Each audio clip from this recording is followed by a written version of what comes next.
So I'll start also. Where should I?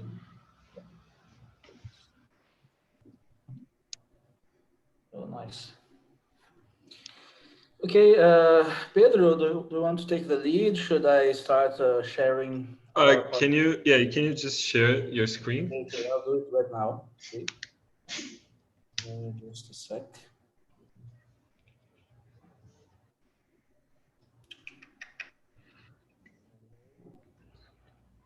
This. Yeah.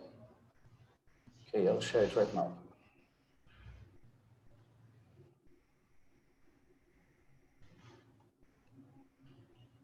Are you seeing it? Yeah. Okay. Yes. Can you do the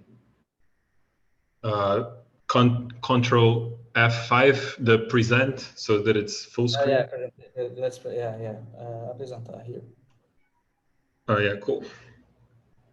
So I thought that this is like, it's from I think the first note from the text. I thought it was pretty funny because like it renders a lot of Mark Wilson's questions like so clear in a sense, because a lot of his work comes just from this sort of like real applied mathematical work, rather than sort of like, you know, armchair philosophizing it. And I think a lot of the sort of like insights that he brings through this work, and since like physics, since Wandering Significance, are really like very much connected to the practice of like real things in the world. So so as we understand it, yeah, you can move on. Yep.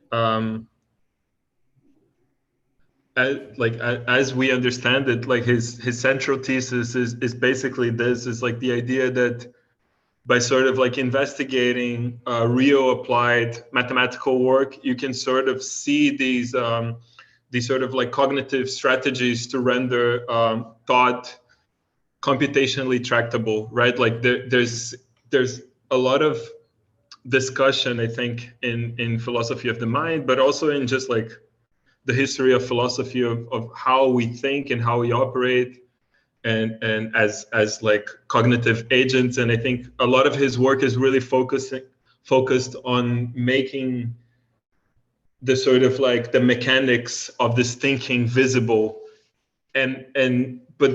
but kind of starting from this very much applied panorama, but also seeing how this sort of maps onto like ordinary language philosophy, or the sort of like pragmatically oriented philosophy of language, right? Like he because I think that something that initially motivated me to look into his work is like this very like simple idea that it's present on Wandering Significance, which is sort of, I don't know if he puts it as a critique of inferentialism, but it's basically the idea that like it's not computationally tractable for everything's meaning to depend on everything else's meaning, right? Like there's this sort of like this web of inferential relations in language, and to sort of like idealize the meaning of these terms as being dependent on all the other terms in the language meaning would be completely impractical, right? Like it would be impossible for us, like corporified agents, to use language. So like for me, this is a really like important remark in sort of trying to think through like my work, which is sort of like situated, like a situated philosophy of the mind, so to speak. And I thought that this is sort of like a really important, like a really key insight that sort of makes it, that sort of like unlocks a very specific view that I think that my work defends.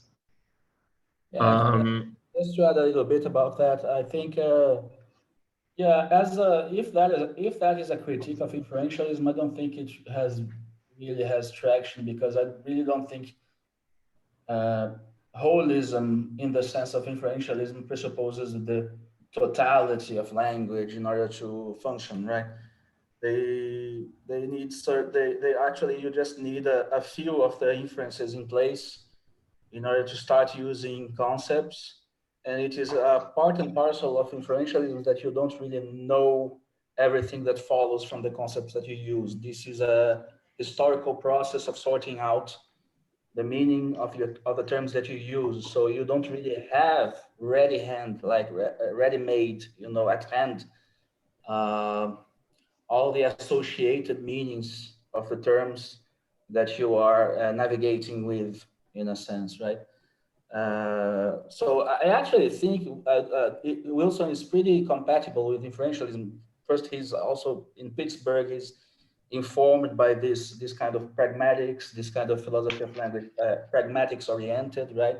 But in a sense, he's also much more Wittgensteinian than Sellers and Brandon and the folks that we have been talking about in the presentation on Justin Evans, Capital as Space of Reasons, and all of that. I think he's much more localized. And what I think is a novelty here is the fact that he thinks there is a mutual illumination. You can illuminate the workings of natural language in a sense by looking at the conceptual strategies at place in the use of applied mathematics in certain engineering problems mainly, or micromechanics and things like that.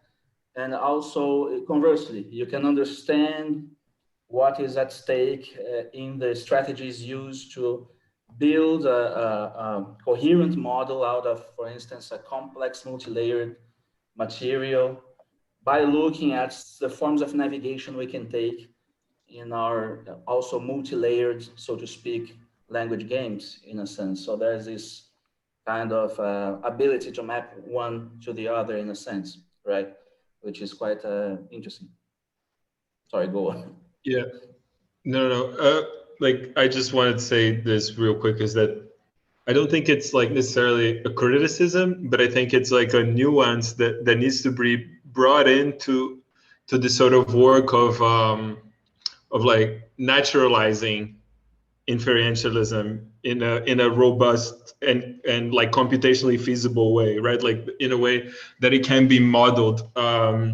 Something that we originally had here, but we don't have it anymore, is this the little thing about game semantics.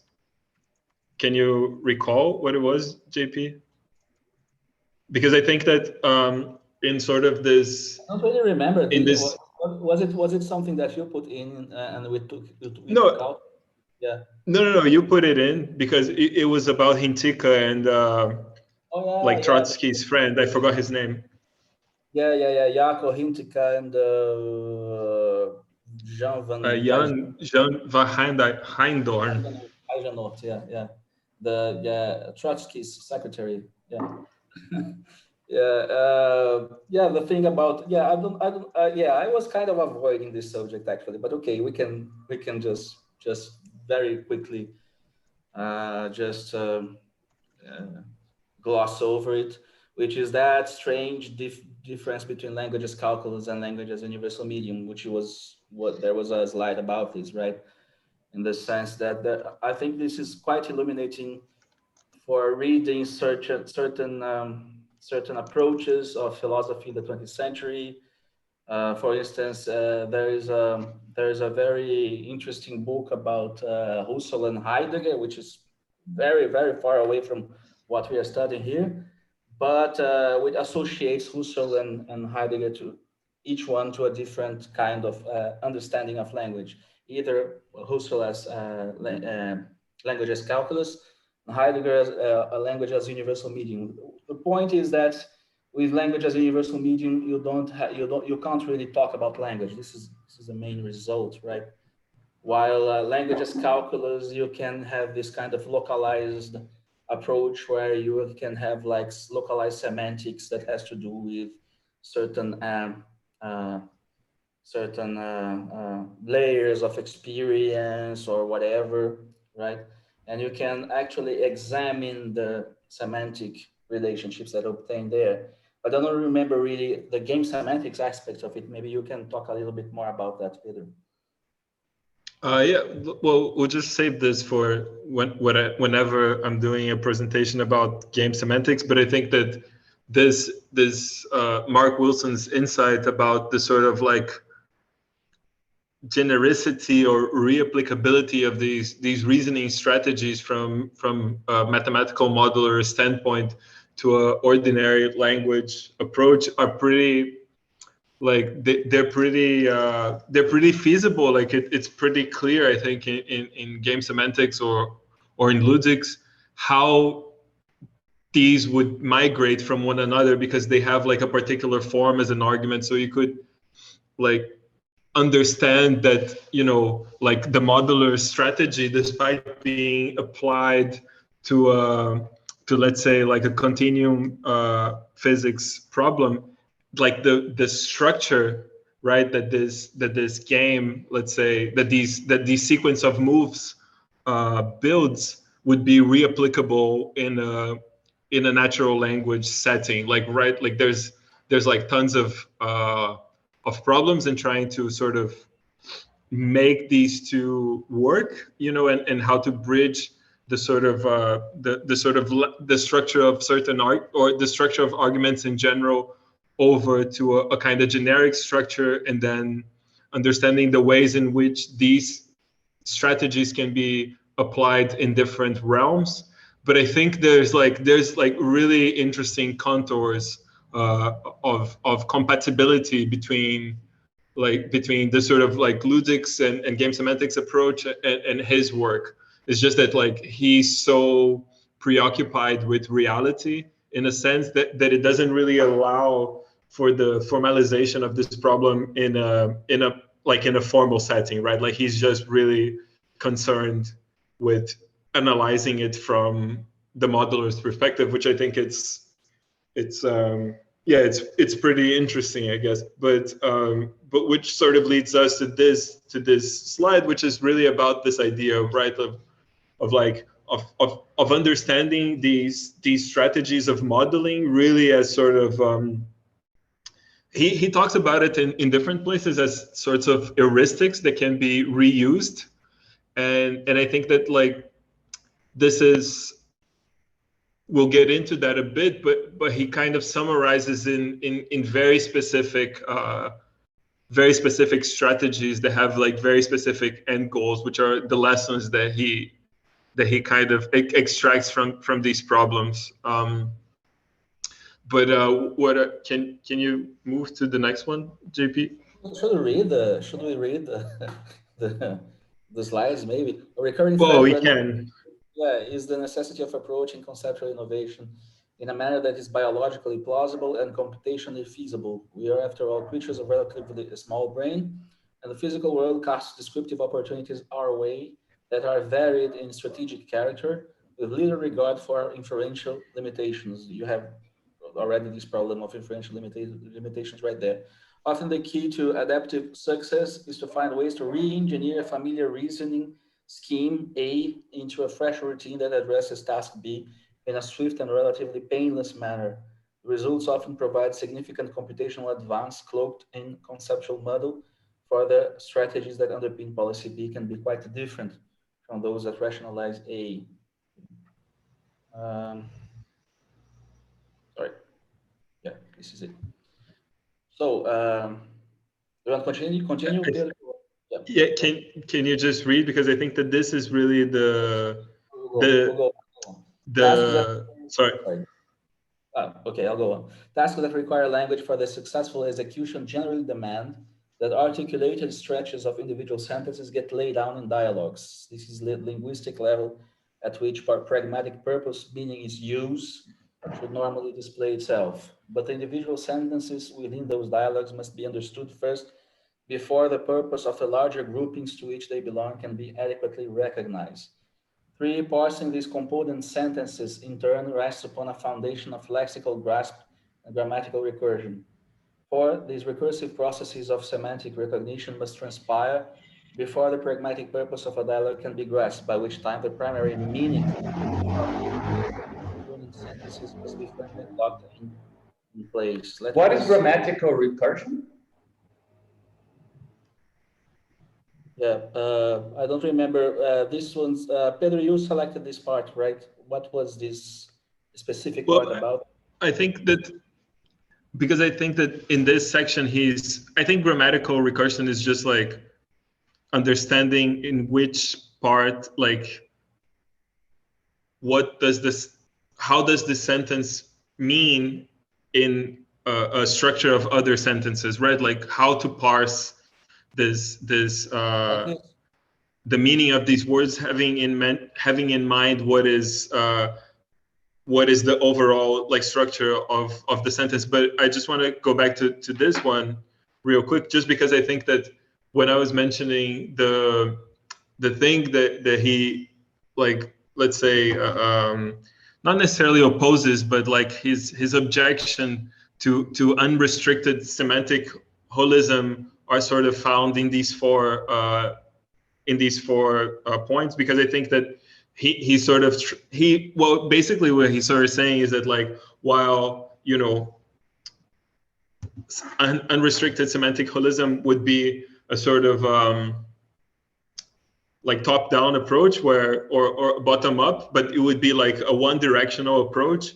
Like the process of parsing any sentence requires movements that go from like the whole sentence to each of its component words, and the sort of the relationship with the rules of the language and so on and so forth. So it's much more dynamic than the sort of like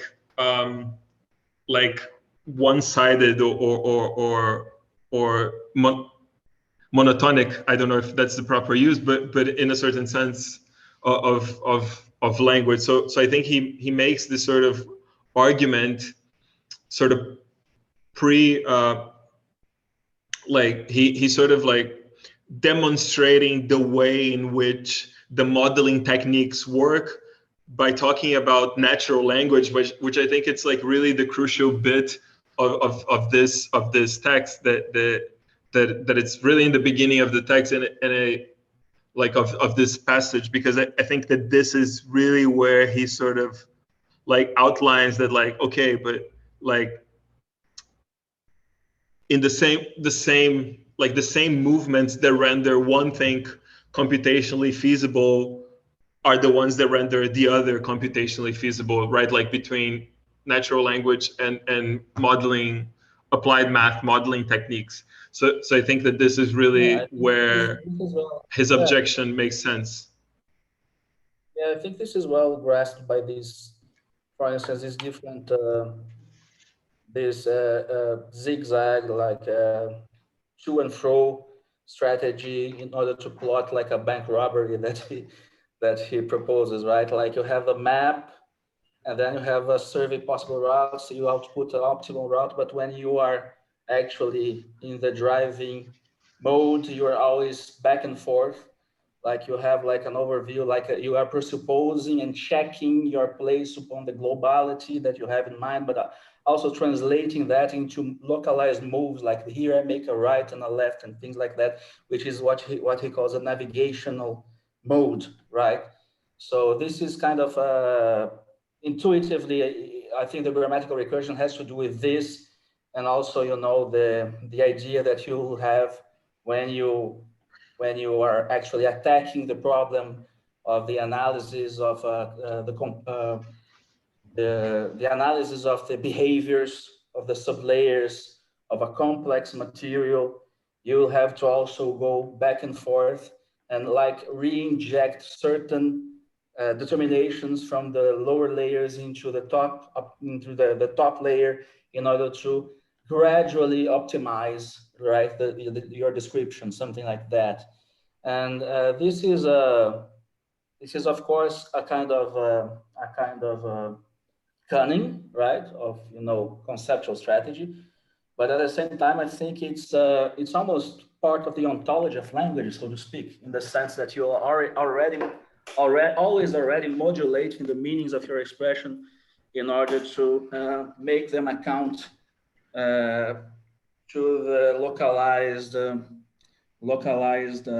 in an open sense of localized, like you could be doing a multi-scalar analysis, but you could also be negotiating your way in your everyday life, right? You're also always modulating between, like let us say a dictionary meaning of the words and the specific grammatical meanings, grammatical in the Wittgensteinian sense of the words as pertaining to a particular language, game, or a particular situation that has to do. I think this Wittgensteinian bit will be quite clearer in the Gianotti actually presentation, that has to do also with the adoption of certain means of presentation, Mittel der Darstellung, within the language games, which kind of embed them in a certain scale of negotiations with the world, so to speak, something like that. Sorry.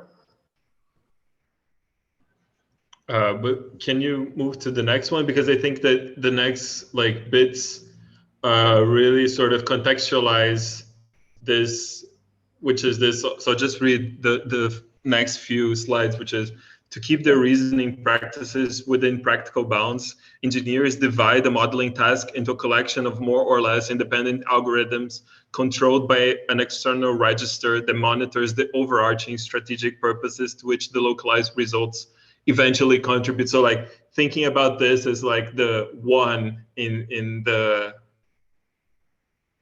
as the one in the previous slide, right? That there's a sort of I think this is something that he does really well, which is not really explain what he's doing, but all the time he's kind of just putting it in your face. He doesn't really say oh, I'm taking this one thing and trying to compatibilize with this other thing, but he's at all times really just doing it, which I think it's a really sort of cagey argumentative strategy, right? He has no really overarching project. He just literally does what he's saying he does.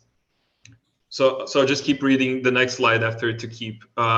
We follow similar policies. Yeah. Okay. Yeah, this one. Yeah, we follow similar policies of strategic guidance in everyday discourse as well, for essentially the same reasons. If we hope to understand the complicated patterns in which physical terminologies attach themselves to the world within real-life speech, we must first appreciate the remarkable linguistic efficiencies that accrue to the contextual factors we shall survey. If we lack the tools to keep track of our shifting investigative purposes, we would find ourselves unable to reason about many common forms of everyday circumstance due to their intractable complexities. And I think that, thinking about wandering significance, especially there's a chapter about scientific use concepts, right? He even uses the concept of concept as the sort of example of his, where for us to even be able to agree on what these concepts mean and in their shifting meaning within different contexts, it's already immense computational work to sort of keep track of what anyone is saying when they use the word concept. And I think that he's sort of trying to sort of condense this idea in a very simple way as related to how we use language. Yeah, do you want to read? Yep. I believe that much of our everyday reasoning relies upon various forms of these pedal register compressions. Here he's using that metaphor of, pedal register.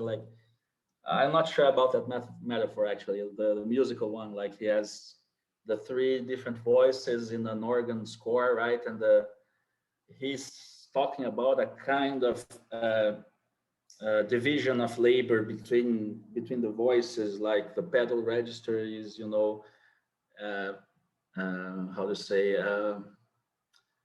guarantees the harmonic identity, whereas the other voices are free to move in different velocities and different speeds and pursue a certain melodic character and all of that. So I have kind of a hard time understanding like the metaphor in that specific way, but okay, we can go along with it.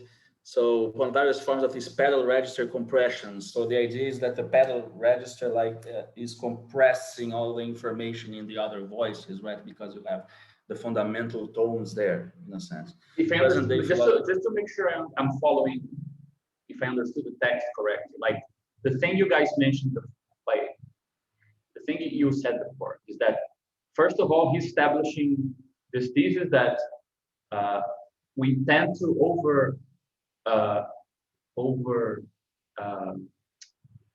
evaluate our cognitive capacities, right? And that when you start from the assumption that we have actually small brains that are constrained by all sorts of things, you start to take more seriously all the strategies that are necessary to actually reason about very complex phenomena, right? You need to get around to those things. So that's the first point, right? The second, I think, this is the physics avoidance.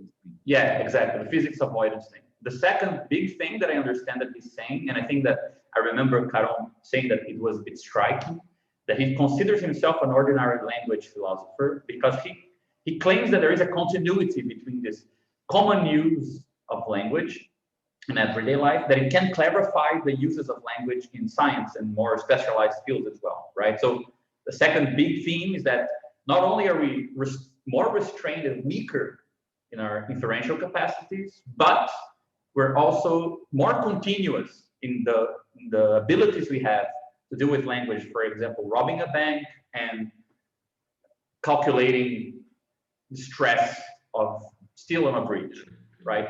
So it's so that's a second big theme, right? And one of this one of these underlying capacities that he is trying to really focus on is this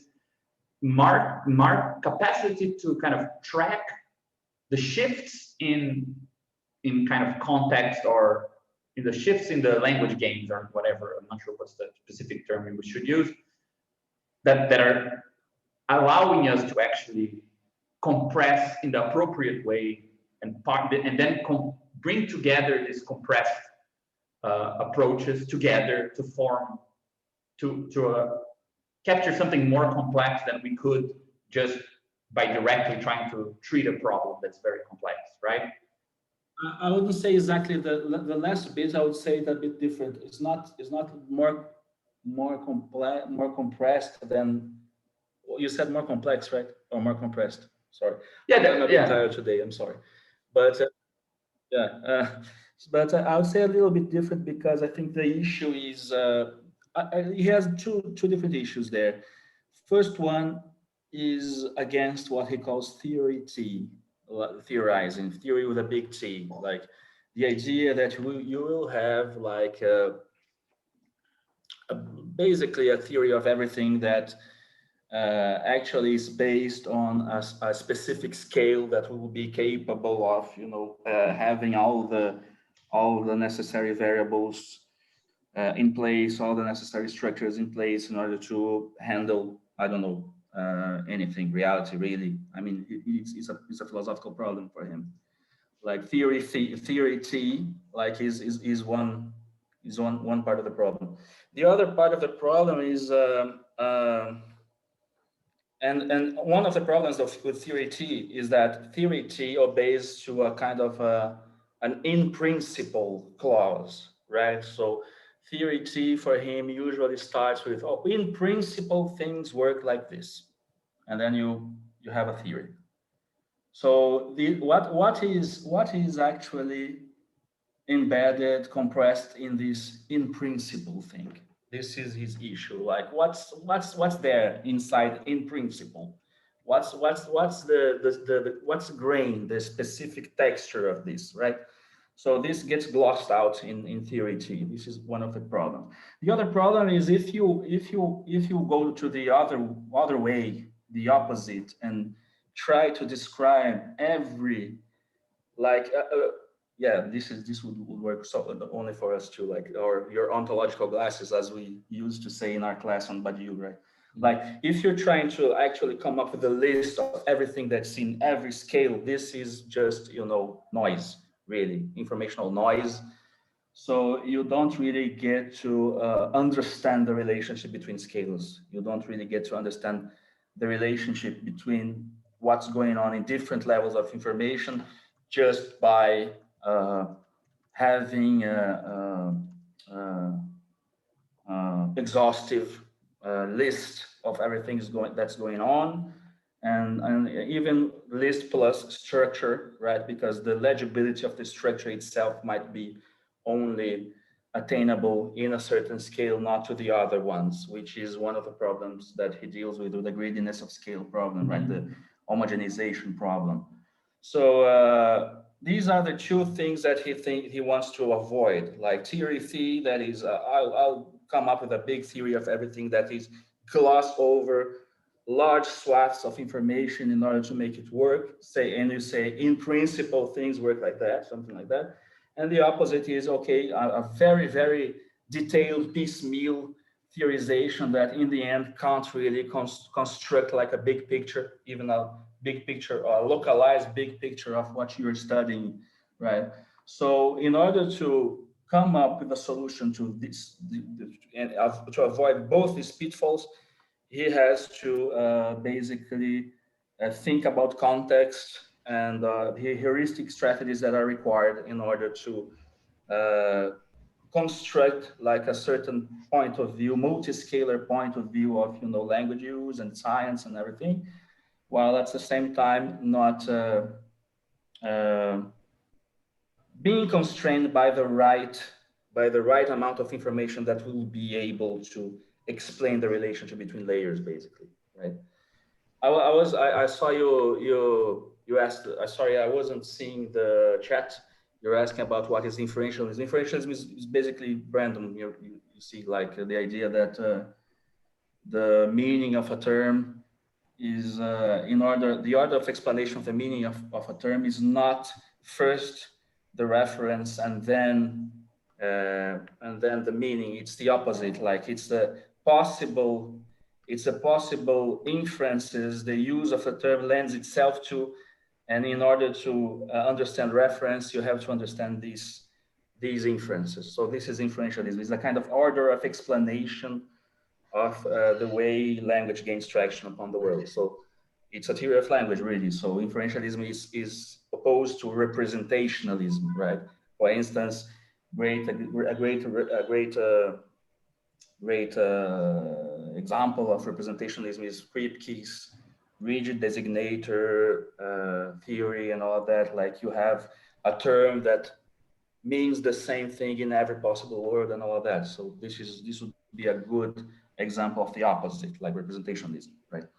So the term is not really defined by a cluster of possible inferences. It's just rigidly designated. You have just a direct relationship determined by baptism, a causal relationship between the use of a term and a thing in the world. Okay, so just to clarify. Sure.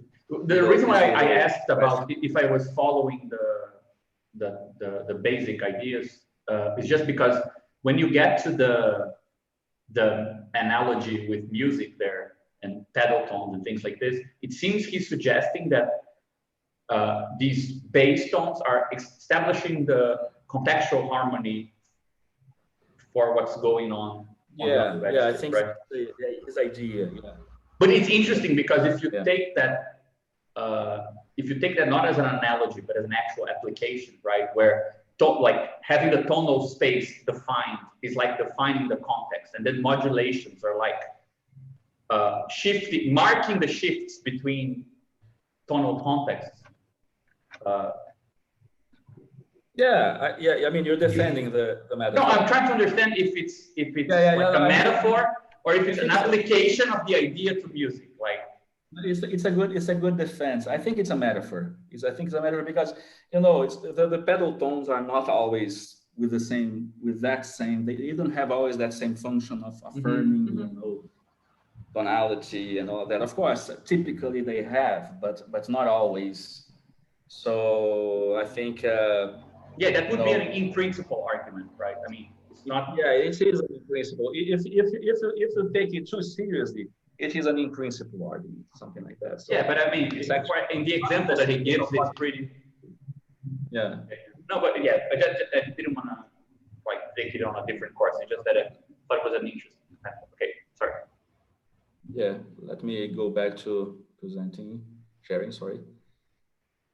So just to finish, I was reading this, and Pedro can comment upon it. I believe that much of our everyday reasoning relies upon various forms of spatial register compressions. Present-day philosophy of language could become more supple if its practitioners more warmly appreciated the substantive reductions in syntactic complexity achievable through various policies of contextual localization. So, Pedro, do you want to add something? Yeah, I just wanted to say something that relates to a bit what Gabriel was saying in the beginning of his question or comment. Is just that I think that for him, it's really important to sort of, because I think that in a weird way, what he's doing is just saying that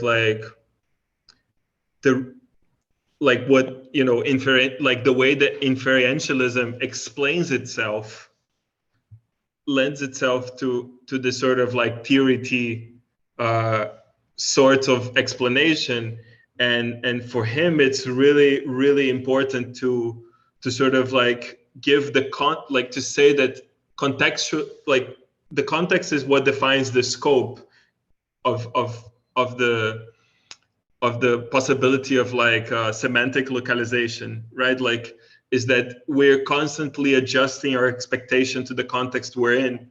And I think that he's really, because on the other hand, like I think what is really like striking about his work is that like there's no like systematic way, and he talks a bit about Austin in the text, and sort of like, you know, brings up some criticisms of Austin's lack of systematicity, and Wittgenstein as well, I think. That, but what he's doing is just saying that like, well, actually, like we don't really have any hopes of doing any kind of systematic work, because we just we can't really delimit, like we have to sort of have this sort of ground upon what everything rests, and we just can't have this. So the best that we can do is like sort of glue local contexts together, and to sort of like come up with a strategy that is somehow like akin to the one that he describes later on. And I think that this is really like interesting, and to sort of go back to this idea is that like maybe it's not that like in organ music it does, but in this example that he gives it does, and so that's all that matters.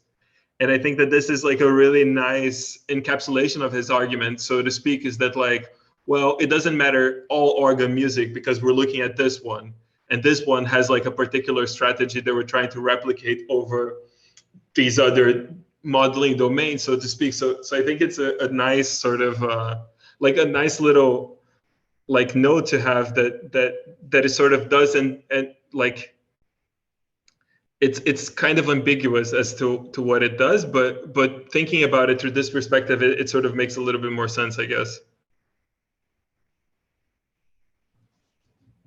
Yeah, should we keep going?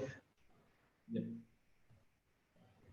So accordingly, pragmatics, in the robust sense of practical objectives, gains its place at the table through the manners in which our registrations of investigative strategy enhance our other linguistic capacities with respect to both data and reasoning compression.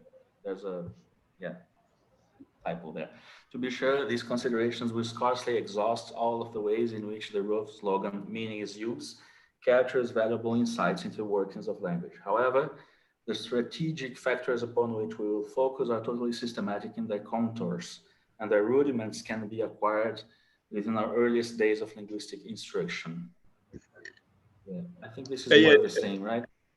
We can just... Yeah, it's just that something, just wanted to clarify something real quick, is that he's talking about Fodor in this part, because there's this, like, I'm not super familiar with Fodor's work, but but what I get from the text is basically that, like for Fodor, these strategies have to be learned super quick in order for them to be effective, which is sort of maybe a similar criticism to the idea that you have to know all the rules of a language game in order to participate on it. And there's like really different ways of thinking about it, so that this is not really a question, right? Especially thinking about the learnability of it.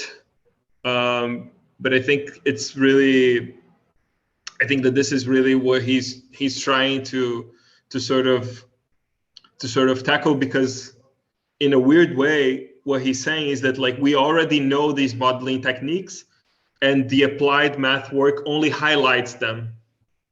And I think that like maybe this makes it explicit in a sense. It explicitates. Yeah, exactly. In a sense, it's quite.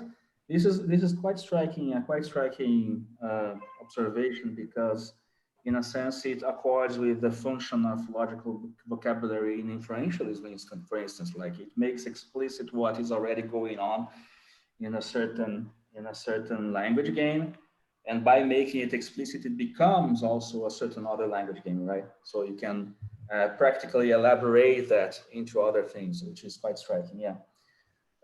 Regarding the Fodor reference, there is also an additional thing, is that Fodor, if I remember correctly, in that part of the text is saying that in order for you to know how, you have to know that, in a sense. Like there's this difference between knowing how and knowing that, right? Knowing that is usually thought of as propositional knowledge. Like I know that it is raining right now. Like I'm stating a fact. So I know a certain set of facts, right? I know that, this and that. And Fodor, and he's saying that in order to know how to do things, you have to know that things are such and such. This is the basic Fodor defense of what he thinks is the Cartesian way of putting things. I think Wilson is kind of making a polemic against this, in a sense, like talking about the pragmatics place at the table, in a sense, like actually you already know how to navigate, in a sense, in language use. And this goes hand in hand with knowing that. It's not like you have the list of how the world is in order to navigate it, right? So basically, this was what I took to be the basic polemic there in that defense of pragmatics that Wilson is making. So the range of size skills that we must tie together in assembly and composite story of modeling certain effects is clearly tremendous. Engineers often call the resulting obstacles to effective computation the tyranny of scales problem, or the greediness of scales. Such examples vividly display the great advantages of partitioning a descriptive practice into an integrated network of localized tasks focused upon achievable strategic goals. Reasoning tractability represents a constraint upon linguistic practice every bit as vital as the systematic learnability that cognitivists emphasize. Here is the systematic learnability that you were making reference to, right, from Fodor. Yeah, I think we can keep going. Yeah, there's a lot of things. So this was his nice example of robbing a bank, and you'll always so the text in highlights is saying that there are two different modes, right? The topographic mode and the piloting mode. So there's a topographic mode that says at the corner of Market and Honolulu, wait a few minutes, I'll be right in front of you, the piloting mode, right? So you're already, by doing like a simple, so to speak, task of robbing a bank, which is not so simple after all, you already navigating between two different modes of seeing what's going on, in a sense, right? Or of expressing what is to be done, in a sense. A topographic mode that is localizing what you're doing within a certain map, within a certain totality, localized global totality, and the piloting mode that is, saying or suggesting how to move from your localized point of view, in a sense. Wait a few minutes, I'll be right in front of you. So you have a point of view in that map. So you shift between all the time between the topographic and the piloting mode in order to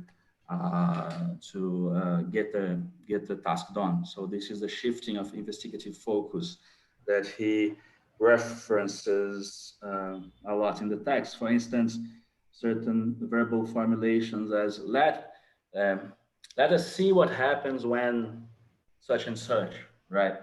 So this is the devising of certain counterfactual situations, for instance, all of this. So he's making the case that there is a kind of course technique of modeling at place already in the proper heuristics of natural language, in a sense. So in this manner, our tacit awareness of current investigative purpose affects the manner in which we parse a simple question. I find it striking that we make such adjustments in our everyday thinking extremely swiftly without overtly noticing that we have done so. In the pages ahead, any sequential succession of shifting investigative strategies of this ilk will be called the cognitive architecture. Accordingly, the architecture of our bank robbery plotting, that's a simple two-stage process. The multi-scalar arrangements we shall investigate in the pages ahead are more complicated, involving various feedback interconnections between different computational stages. You want to add something here, Pedro? No, we can keep going. So here you get to this RVE business. I selected these two illustrations from the book, like the incredible shrinking, the story of the incredible shrinking man, and he's illustrating it with a different photograph taken from the film, wherein the guy gets shrinked, and there's this filming and this different scalings, different relationships from his size and the background and all that, in order to go on with the narration of multiple scales. So, which is a kind of simple, really, example. And then he compares that with the incredible shrinking steel, right? So the incredible shrinking steel, you have the piece of steel, and then you have like 3 different stages which looks the same, and then things start to get weird, right? So where things start to get weird is when you have to really go into specific scales. So you have these RVE levels, like representative volume element, that in a sense represents it's representing the heterogeneous behavior of a certain level of analysis in a certain material, right? So it is already a kind of heuristics, in a sense. What's striking about this, it is already a kind of heuristics, but then you have to come up whenever there is, for instance, a difference in behavior in the material. For instance, it is an isotropic material at first, and in a certain layer, it becomes anisotropic. So you're registering a change of behavior. Of course, this behavior of the material is always responsive to a certain stimulus, right? So you apply pressure to it and you see how it reacts. Then you will, whenever there is kind of non-identity between, the kind of reactions you get, you'll have to come up with a certain RVE in order to represent the specific level you're dealing with, or represent the specific behaviors, the typical behaviors of a specific level, right? So all these RVE levels interact in complex ways, and in a naive attempt to capture the behavior of a mundane piece of railroad steel in bottom molecular terms generates an impossible descriptive overload. So, of course, this is also a theme that is coming up a lot in these meetings of ours, the kind of cost, right? The cost of certain descriptions, of certain, which one is more costly, and then the other, certain economics of description, so to speak, or of theory. So the multiscalar models of this essay evade these obstacles by implementing an allocation of linguistic tasks akin to that employed within a sweatshop assembly line.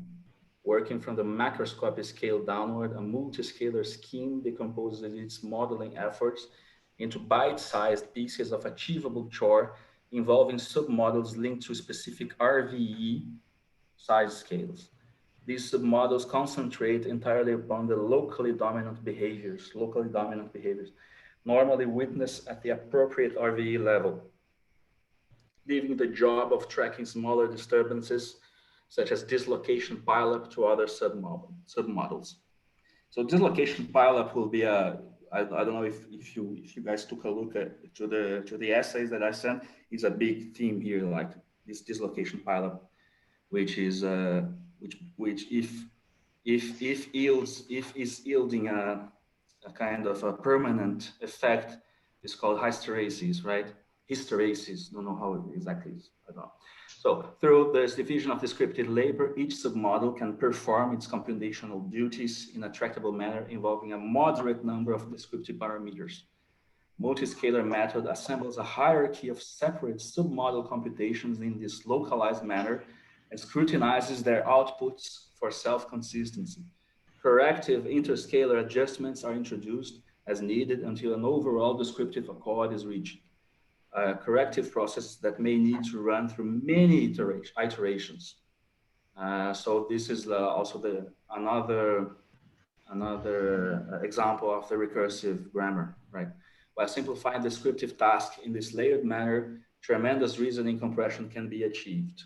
So I think there is some observation in the chat bar. I'm not seeing it because I am sharing. Just an explanation of what RV is from the text.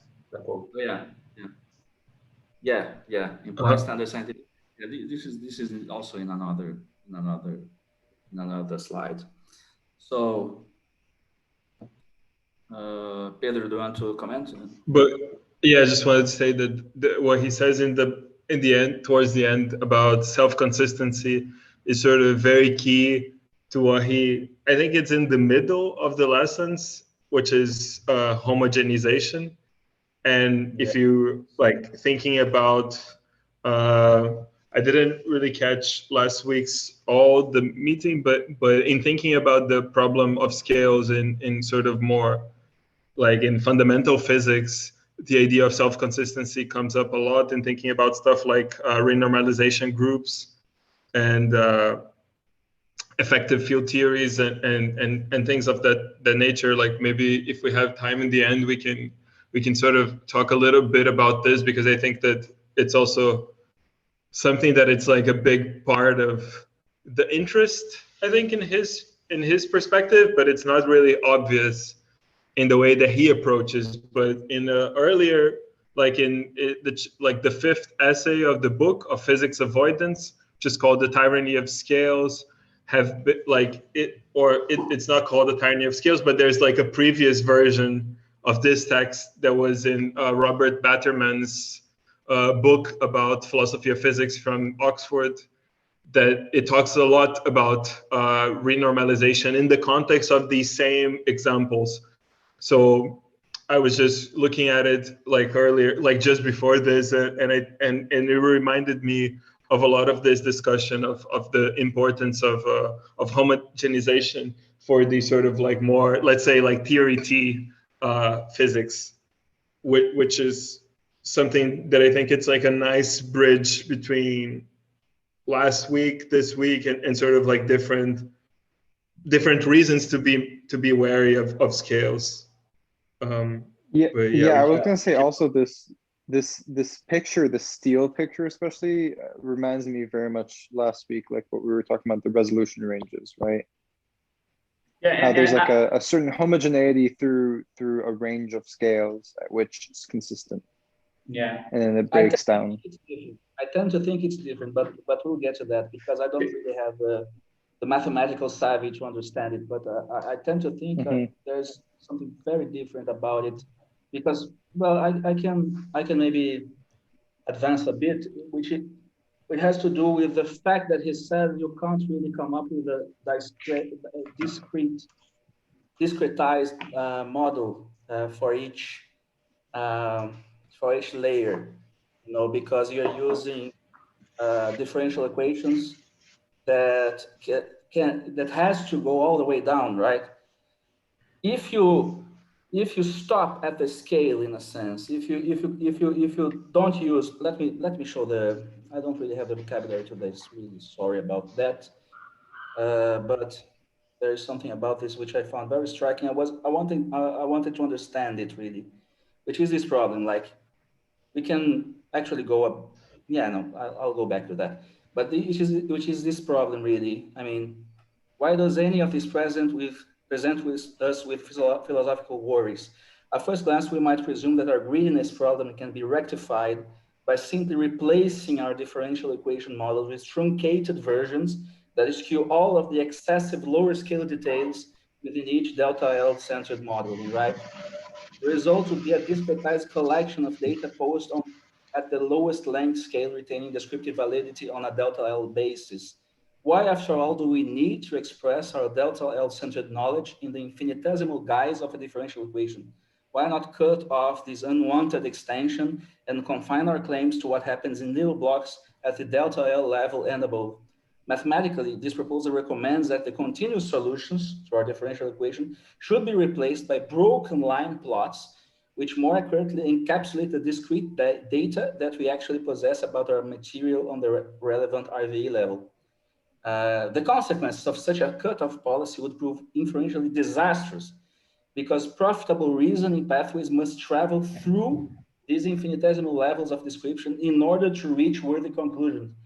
This is a familiar aspect of viable mathematical reasoning. The inferential pathway that connects A to B often runs through unexpected intermediate territory C, methodological observation that periodically appears within these pages. So the problem is, if you come up with a discretized version, the Fourier transform that you will use will be completely messy.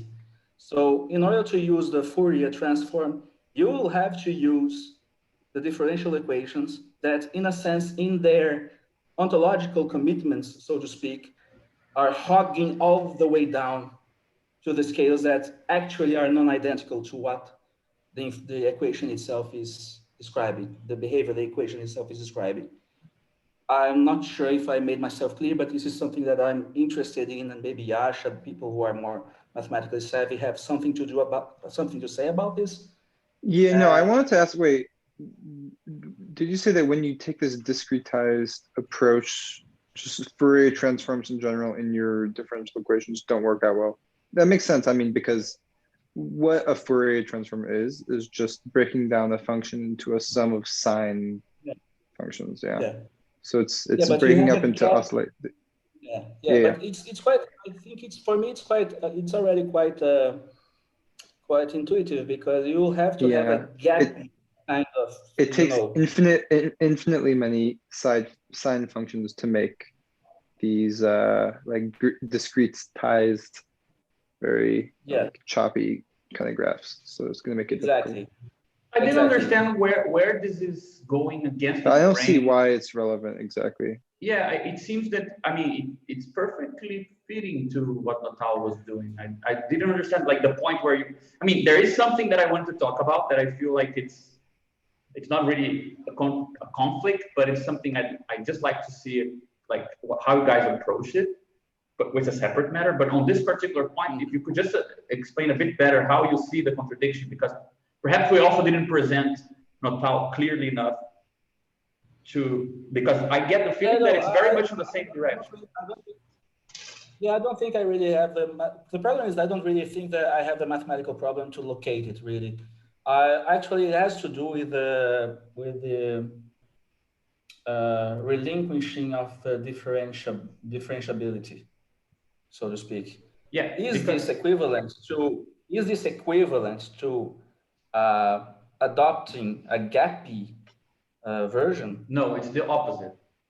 Because, I mean, it's the opposite. The idea is that the most general theory doesn't have that as a fundamental hypothesis, but there will be parts of your scale space where differentiability holds. So it's a theory to establish the underlying continuity between the scales, right? It's scale relativity means that there is a continuous of scales. and not a theory of scale gaps. Scale gaps are a consequence, not the fundamental. Well, it's not a scale gap. You see, the problem is, yeah, it's not a scale gap. It's the fact that you have a different set of behaviors would entail in this reasoning, this particular reasoning of Wilson's, that if you would be completely, let us say, faithful to your ontological commitments,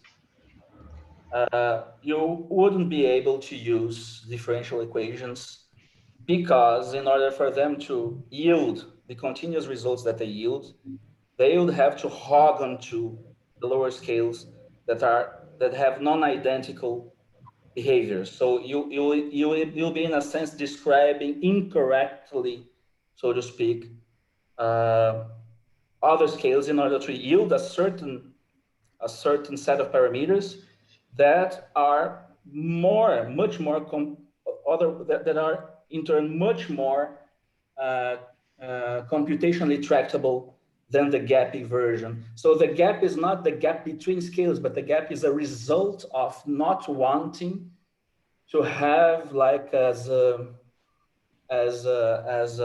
reference to the equation you're using, the scales that actually present different behaviors, therefore would be accurately described by a different set of equations, not the one you're using because you are at, let us say. I think, for example, let me give a more practical example. Like to go to engineering, right? Because Natal is way too theoretical. Like there's a lot of people working with very, very concrete engineering issues concerning, let's say, very small processors, where you have to move from more classical mechanics to, I don't know, electromagnetism, whatever, to allow for quantum effects that create noise or create some weird phenomena. Like there's a lot of engineering that happens between those things.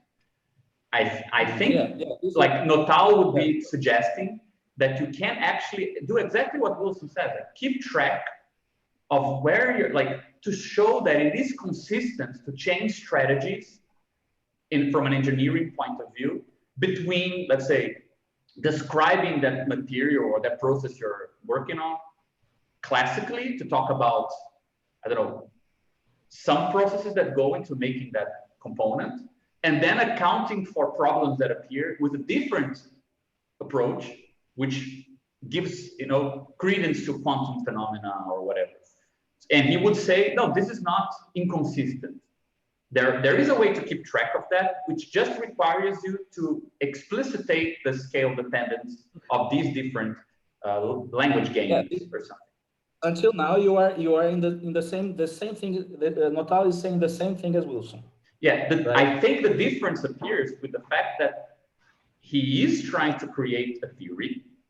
Therefore, let's say he's not trying to give you the pragmatic, almost like the ethical use of language in an engineering context, but give you the picture of the world, right? A theory for how the building blocks of physics should be put together if you need these strategies to begin with. So it is, let's say, a physical theory for a world where you need those strategies, right? So it's gonna look more continuous. It's gonna put into question some generalizations, like the whole thing with differentiability. But I mean, one of the consequences of this theory is that you don't relinquish differential equations. In fact, you need to, it's all about explaining why they're so messy in practice for certain processes, right? Why these partial differential equations, that's still the method for dealing with fractal geometry, but they become very messy, and you can see more clearly the relation between that and quantum field theory. Sorry? Let me ask you something. Does fractal geometry then also is playing like a two-stage game in a sense? You have a certain kind of math that presupposes, let us say, things that are in a sense unreal, but they are pragmatically necessary for describing a certain level. But then you have also like an infrastructure that kind of explains why you have to behave in that way in that level, something like that. Yeah, I think that like I think that the best example where I would find that is on the later chapters on quantum mechanics, where he tries to give a pragmatic description of why quantum mechanics is probabilistic. And he's saying that it's not that it's probabilistic because that's the ontological commitment we want. Like, that doesn't tell you something about the world you're living in. That's just the way you can turn this infinite fractal paths of quantum particles into something you can work with. So, right, Yasha? I kind of see it as taking the Feynman path integral formulation kind of very literally. Yeah. In saying that rather than it necessarily being literally this infinite sum of paths, that in some sense there is a like a quote unquote true path that the particle follows that is infinitely fractal, but that's something you can never measure, right? Like that would have an infinite length. It would require infinite energy to measure it. But that the quantum effects come about by this like fractality coming about, right?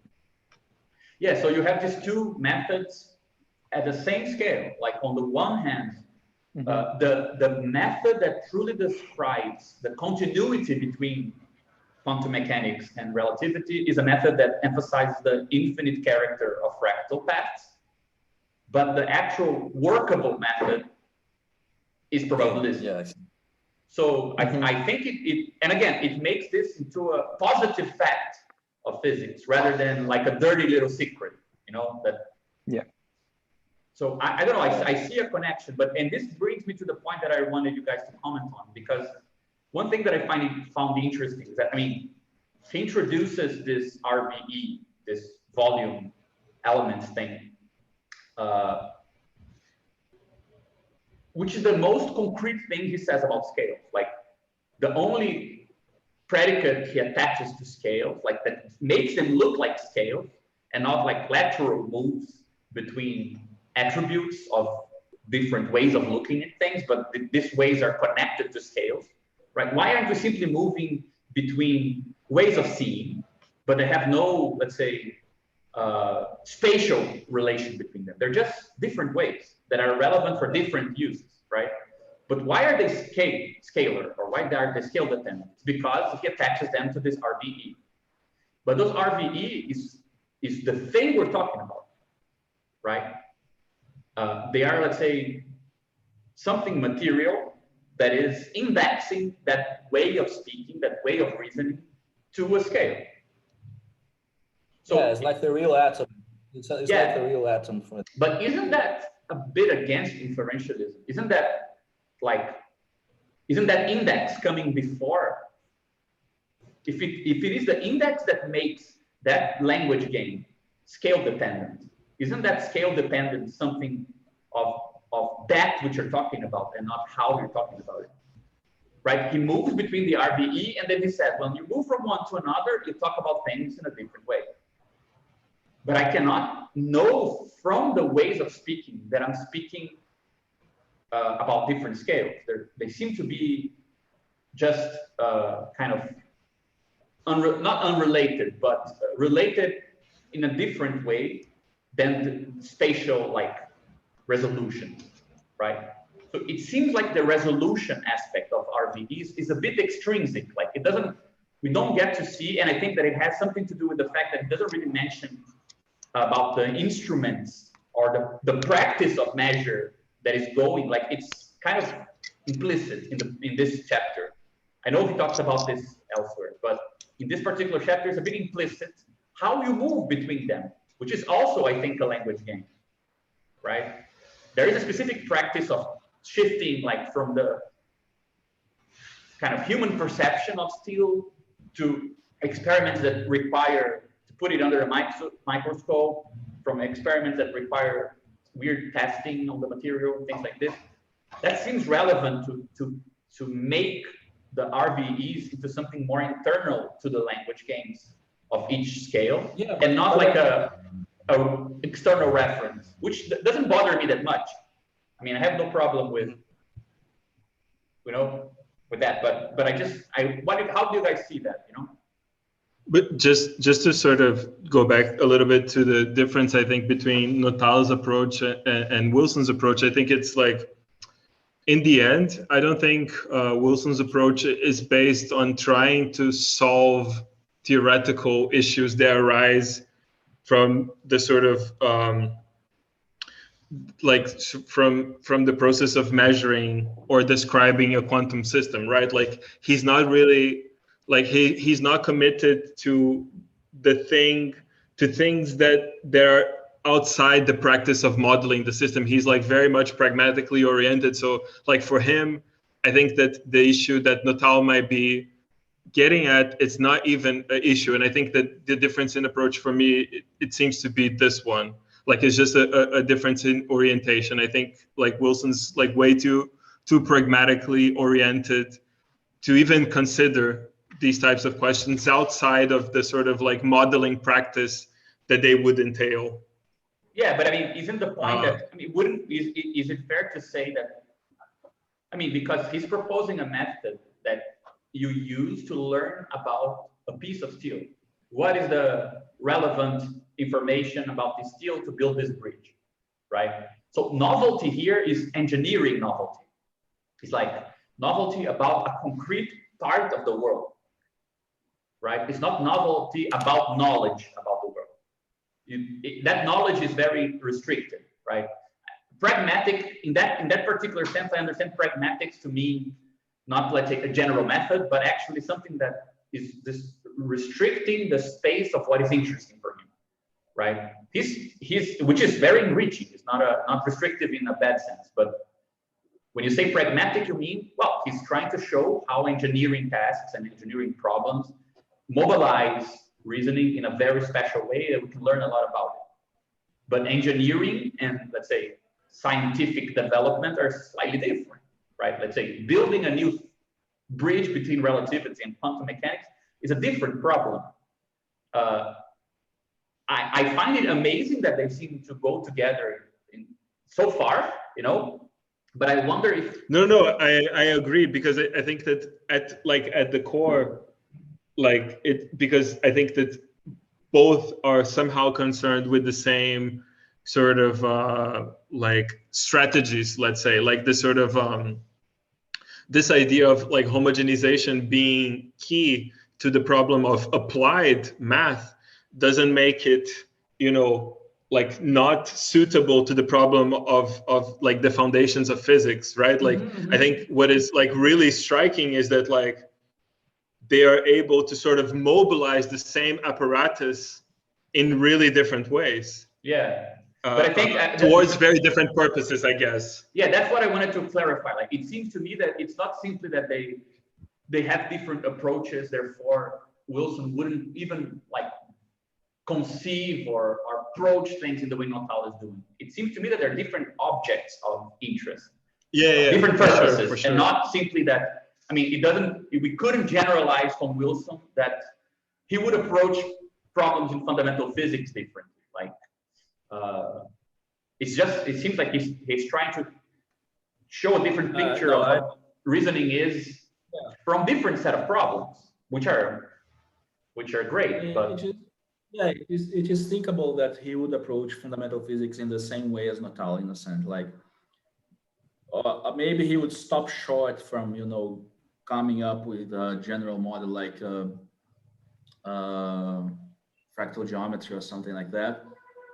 But it seems from what we are discussing that the reasoning paths would be pretty much the same. Like, you have to localize and try to come up with the right formalism for the right level of description and so on. So, and I think the kind of cash value of this is the fact that this has to do with a certain computational cost and also a certain heuristics. Like, if you have, as we used to say in our class about Badiou, if you put your ontological glasses on, things are actually very messy. Actually, like you're seeing multiples of multiples everywhere, so to speak.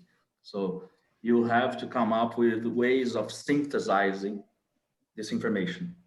So the thing about inferentialism and the philosophy of language, I was thinking upon your question.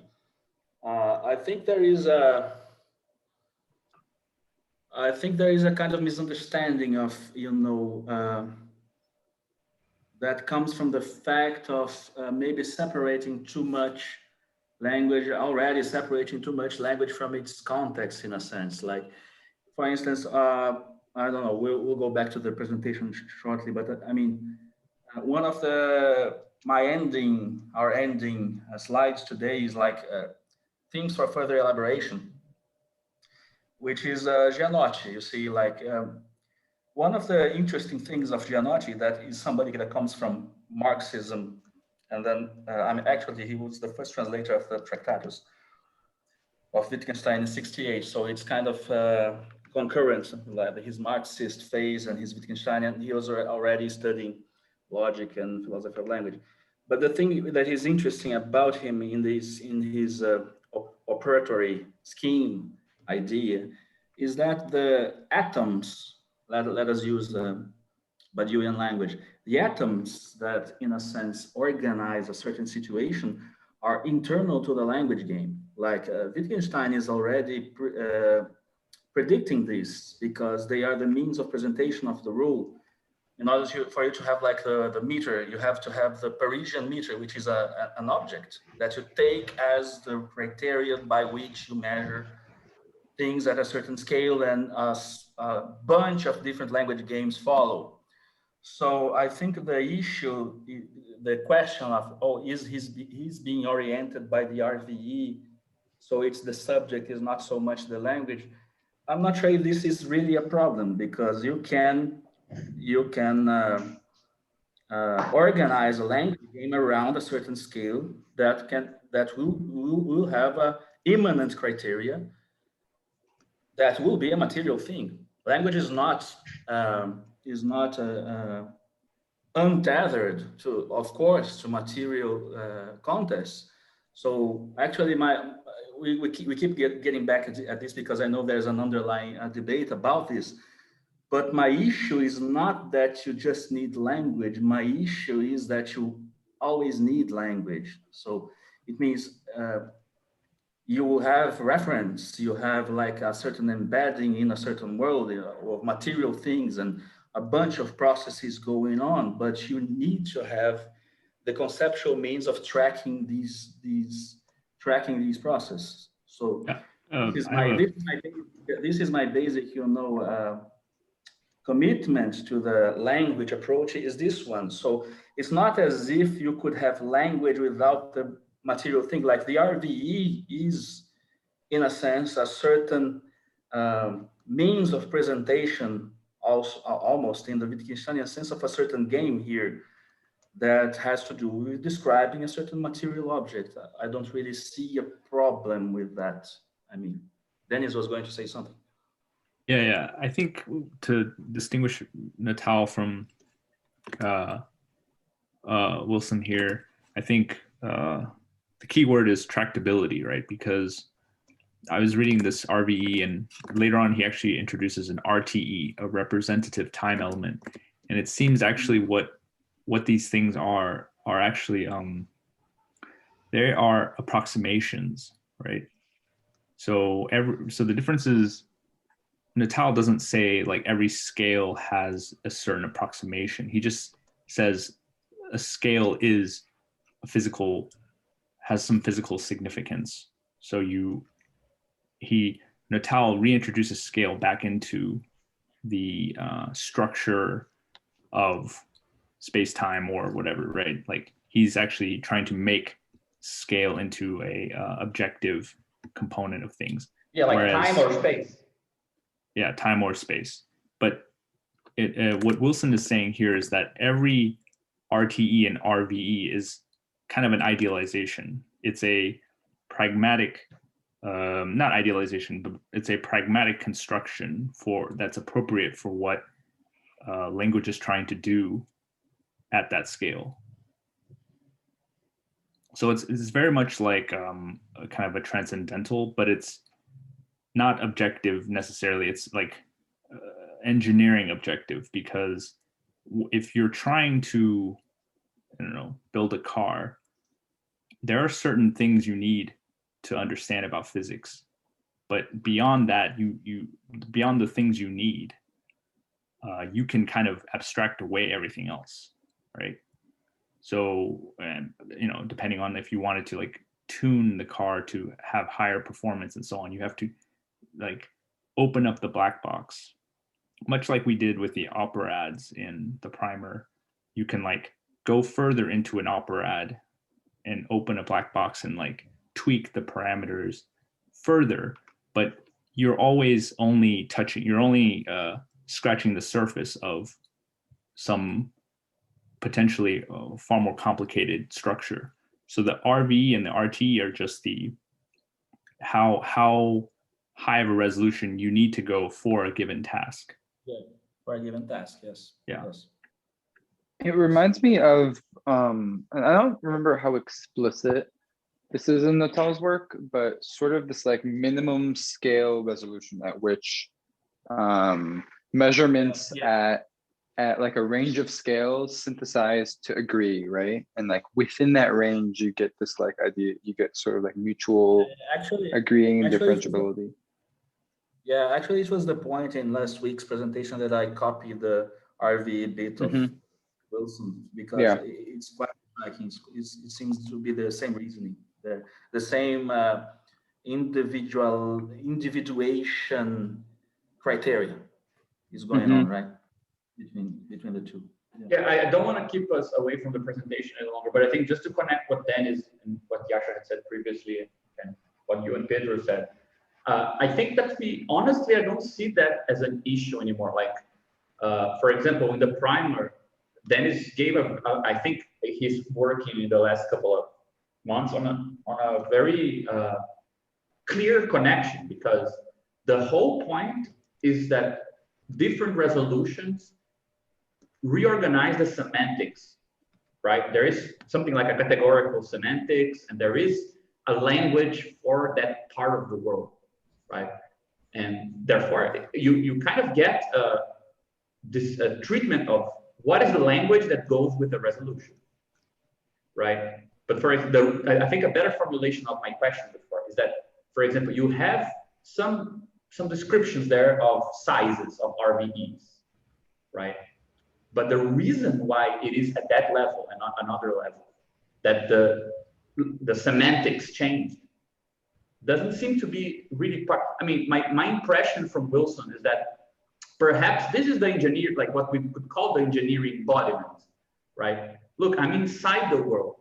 I cannot tell when or why in a continuum of representative elements, right, of volume, things change, but they do change. And in this kind of weird forest of, you know, having a reference and then losing that reference if you continue with the same way of describing things, and then finding it again, you need to be wary. Like, it's very pragmatic. Like, semantics will change. You need to be aware, and you need to have like your chops ready, and you need to be kind of conscious of this. It seems to be like the perspective from inside a world where this happens, which is slightly different.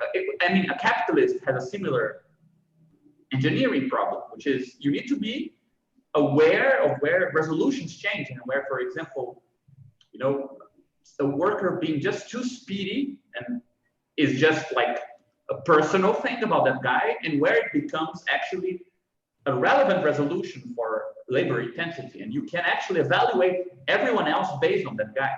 At some point that changes, and you need to have this very pragmatic, like kind of tools of the man on the go, as Hayek would say. It's very kind of embodied and reacting to changes in this world. The description of why is it at that kind of threshold that this changed and not another one? That's, I think, from the physics of materials point of view, that's a fundamental physics question, right? In the chapter on the natures of scale, that's exactly the first thing Natal asked, like, why is it that these are the scales, right? Why is it that we're talking about, why is it that Wilson writes about 1 centimeter, 1 millimeter, 1 nanometer? Why not others, right? Not other kind of attractors for the resolution points. I think that's the fundamental physics question. Why these and not others, right? And then you want to have robust enough theory that when those things change, and you can explain why they change, at least kind of get a grip on the, you want to describe the connection between those thresholds and the semantics change. So you need a theory that sees both at the same time.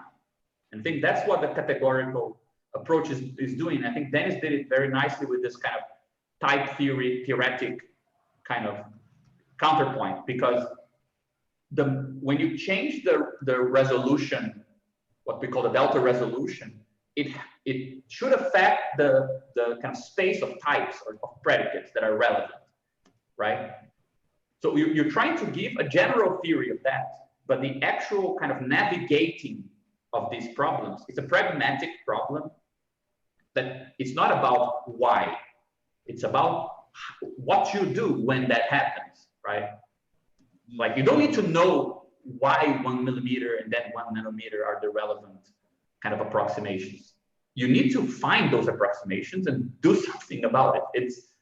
I feel like we can actually work better if we just separate those questions, because it seems to me that it makes perfect sense that if you're navigating the world, semantics is your kind of point of holding on to. The question of why the scale is that scale, it's not really the relevant question. You actually get lost in a sort of in principle problem, right? Oh, it should be like this, because that's not really going to help you. Whereas if you're trying to do the transcendental point of view, then language is not, or the language game or the semantics that goes along with it cannot be the thing you hold on to, because you want to describe the constant changing the things together, or like in Otal's case, which is a bit more concrete, he wants a continuous scale space. He wants you to kind of track a path through that scale, changing like from whatever unit you choose to whatever smaller bit you can go to, and see how that affects your physical description. So the semantics that goes along, right? So in my opinion, there is not really a big conflict there. Perhaps if we just move like, which I think Wilson is very clear about it, like the presupposition is limited beings, limited biological resources, limited brains, doing stuff. If you begin with those assumptions, which are just positioning you in the theory, then semantics is what you have, like the consistency of your semantic space. If it refers to something, if it doesn't refer, if it has consequence, that's the tools you have to see, right? Which is actually fits very well with the primer as well, because how do you know if you capture intensity of labor, a new intensity as a valorizing part? Well, if it gets to be represented in value. If when I look now at the value of the product, I get to say, well, its value was affected because workers worked faster, and then if that's a meaningful statement, you captured something about labor intensity. But it's kind of from the inhabitants' point of view, that's what you get to kind of deal with the problem, right? You don't get to describe it in this abstract sense. It seems like beside the point, right? So I don't know. I see a good kind of transit between the two. You know, I think we just need to. I don't think it's the language thing that makes the two different. I think it's just like perhaps if we define where we're building stuff from, right? Like what perspective are you inhabiting a world that has this connection, scale-dependent semantics, right? Or are you describing what it means for example, a capitalist world to connect semantics, like the value semantics and labor intensity? Like you want to describe that without having to say too much about what are the relevant RVEs, right? Or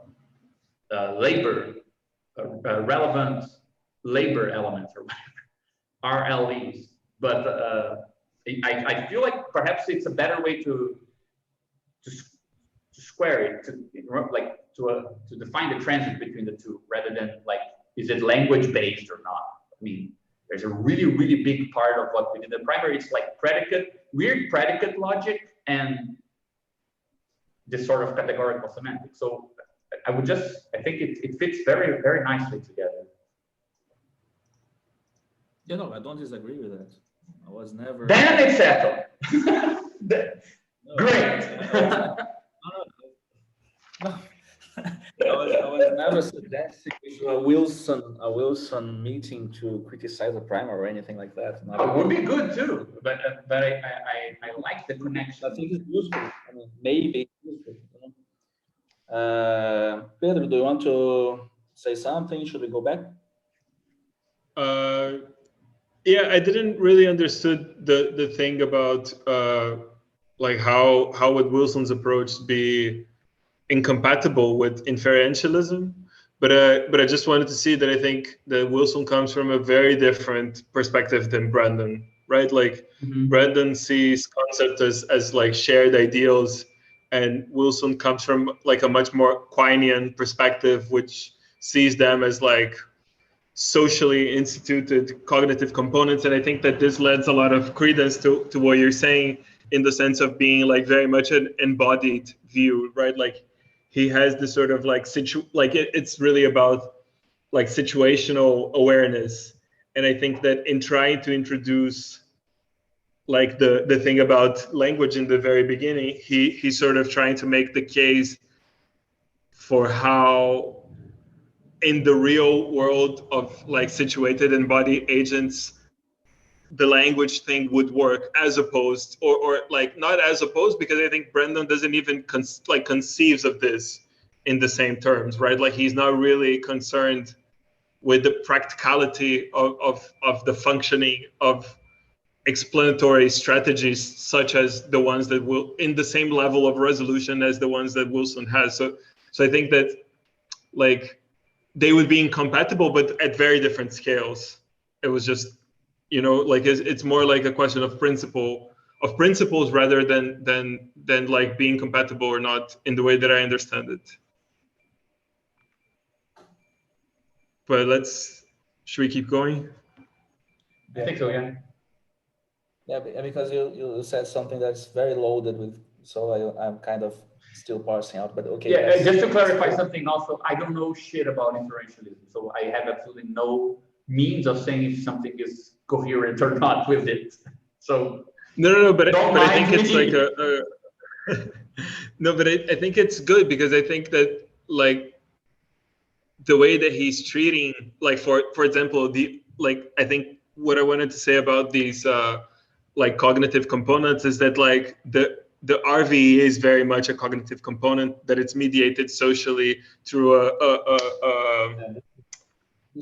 a community of scientists, right? Like it's not that like I think that the sort of the compatibility is very much in that, is that like maybe it's not really like it's not necessarily given by the scale, because I think he sees it more in purely instrumental terms.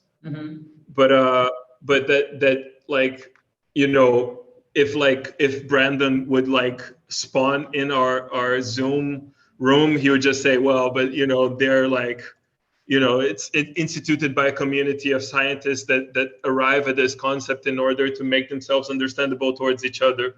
So that very much would like sort of bridge the gap between like reality, quotation marks, and the RVEs. Yeah, the problem is that Brandon works with a very thin concept of reality that is correlated to alethic modalities and the deontic modalities that come with them. This is I would make the case that this is actually has more to do with, I mean, the Wilson thing and the fact that there is a certain kind of material embedding here going on.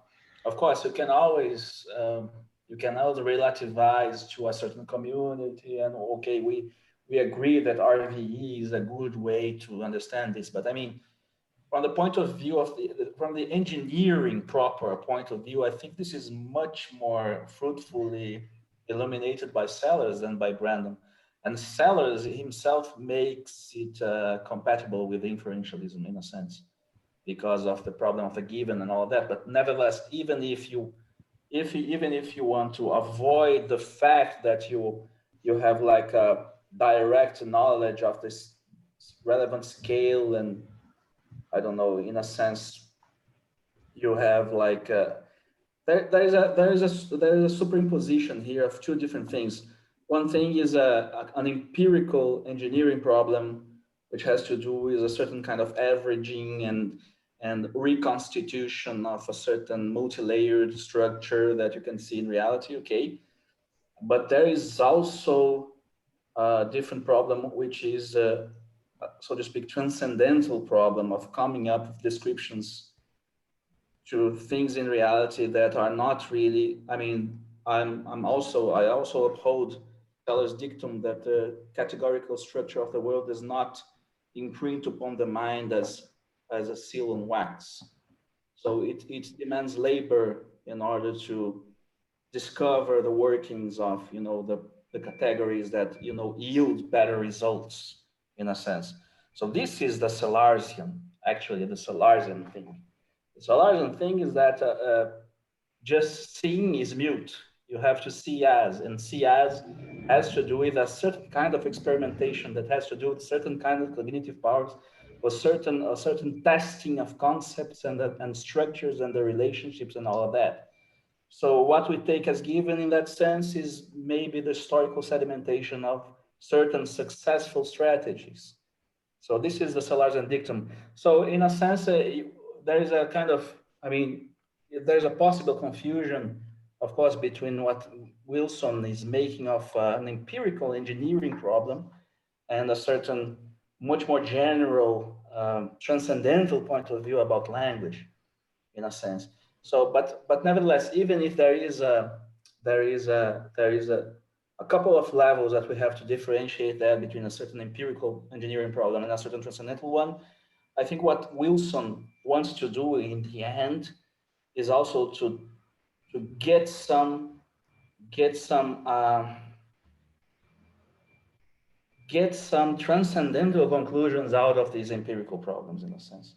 So this is why he thinks you can map something about this engineering issue of analyzing concrete materials to, you know, different localizations and, you know, different strategies for, you know, robbing a bank and all of these different situations. The problem with language is not that language is impotent.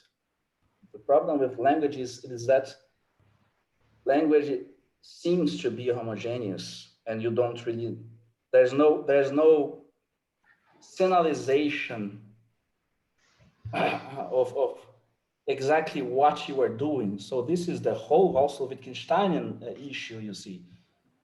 The point in philosophical investigation is exactly that, because you don't know what you're doing and you don't know how exactly what you are saying, and the non-verbal language games that there is such a thing, non-verbal language games that you are playing, how do they hinge? How are they hinged within the world? Makes you come up with a bunch of mistakes in construing the relationship between, you know, understanding and the world you're inhabiting.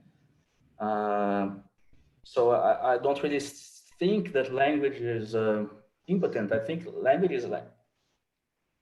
is quite the opposite. The problem is not its impotence. The problem is the fact that you don't have a map beforehand. So there is something to be gained in seeing such kinds of engineering problems in order to gain certain certain strategies of knowing your way around within the map of the language you're using, in a sense. So I think this is the Wilson, as I understand him, this is Wilson's contribution, in a sense. What I think is striking about the fact that he portrays himself as an ordinary language philosopher is that, I mean, Wittgenstein was portrayed as an ordinary language philosopher, but I don't think he is. He was one. But I mean, it's not common to see, such treatments of scientific problems and engineering problems within, and see them tethered to a project that portrays itself as ordinary language philosophy. Usually, these have to do with the powers of formalism and, of course, a certain kind of artificialization. So this is what I think is striking, that he's proclaiming himself to be an ordinary language philosopher, which seems that he's saying that there is something to be gained in terms of the understanding of our going about in the world, in the ordinary world, from these applied math problems that he sees in engineering and such. I mean, sorry for the rant.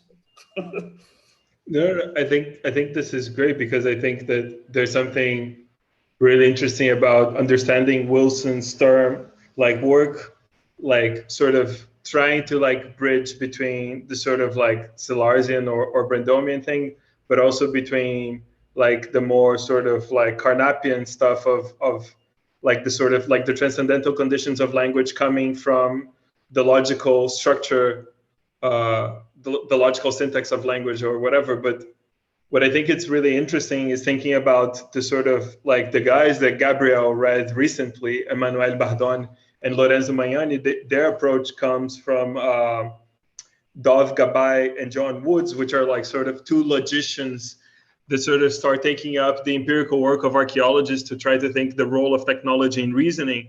And I sort of see Wilson doing like very similar things, of like saying that like, well, like there's no such thing as the sort of like the logical structure of language. There are only like contextual, like cognitive structures that are applied within certain practices that are then extrapolated to other language using contexts, and that this is actually the sort of like the really important thing, right? Like it's not so much that there is this sort of like logical structure, but is that like certain forms of inquiry like lend sort of like strategic levers to other forms of reasoning. And I think that this is sort of like it's a really weird like loop around a lot of things, but it sort of like brings Wilson's like relevance, for me at least, as the sort of like through and through agent,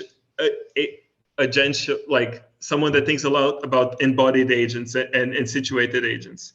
And I think that this is like a really interesting move from Brandon, at least, that the sort of always thinks about the sort of like high level abstraction of like communities and such. Okay, yeah, this brings me to a certain clarification. I agree with the fact that this is kind of distant to Brandon. For Brandon, I agree with that. The problem is that I don't think Brandon is, of course, strong inferentialism is Brandon's philosophy, but I don't think inferentialism per se is only Brandon. Maybe this would be my, I think, clarifying my position on this issue. Is it compatible or not? I think it's more Salarzian in spirit than Brandomian, because yes, Brandon, it's not like there's like no outside diverges from Sellers in important ways, I think. Yeah. In what sense? Well, I just think that, like for Sellers, it's like very much like, how is it possible that like embodied, like real, like how is it that like realism allows us to conceive of like concept mongering animals? Like this is sort of the thing, right? Like how does the causal structure of the world would allow us to have concepts the way that we do? And this actually, I think it's like, this is a Salarzian problem, right? I mean, yeah, exactly. And I think that like Brandon's not really concerned with this at all.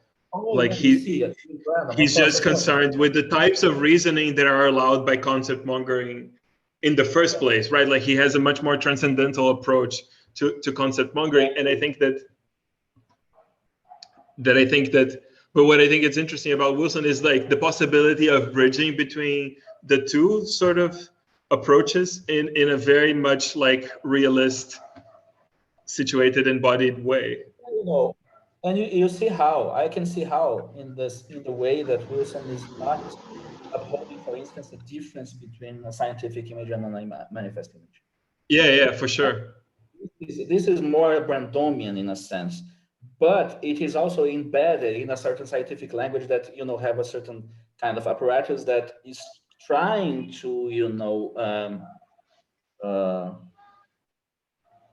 gain traction upon a certain material reality that, you know, Brandom is not really concerned with. He has a semantic theory that, I mean, in its generality is supposed to explain also, of course, scientific statements and all of that, but it is not really concerned with scientific statements themselves, right?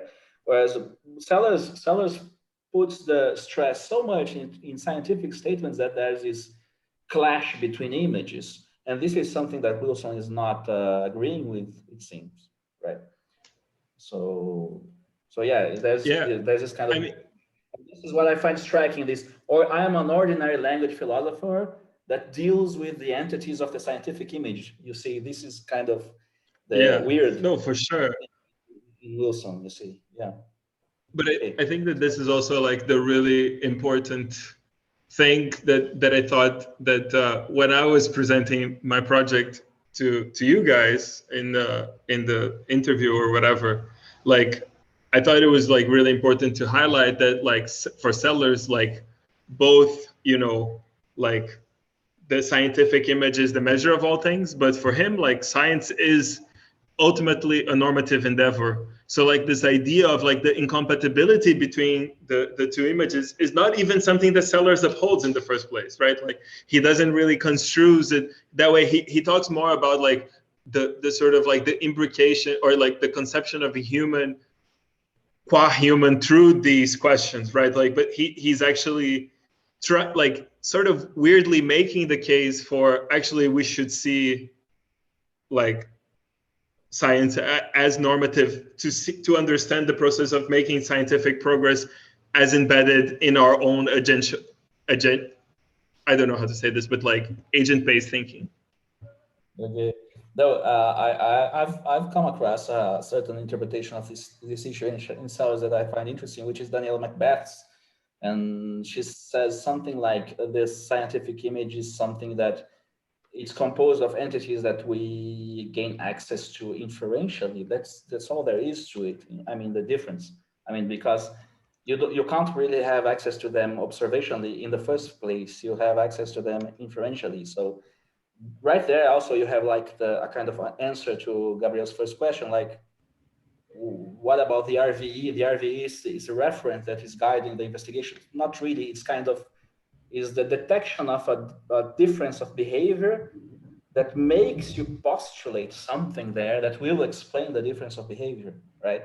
So when Sellers says, okay, the scientific image has to do with postulational entities that are not observational, I mean, Danielle Macbeth parses this in terms of, okay, these are entities you have inferential access to, but not observational access to, at least in the first moment. For instance, you know, in the molecular theory of gas, and then you get to see those, in a sense, in the microscope, you get to see those entities. But in the first place, you are postulating them as a means of explanation. So this is why it is fundamentally in not agreeing with the manifest image.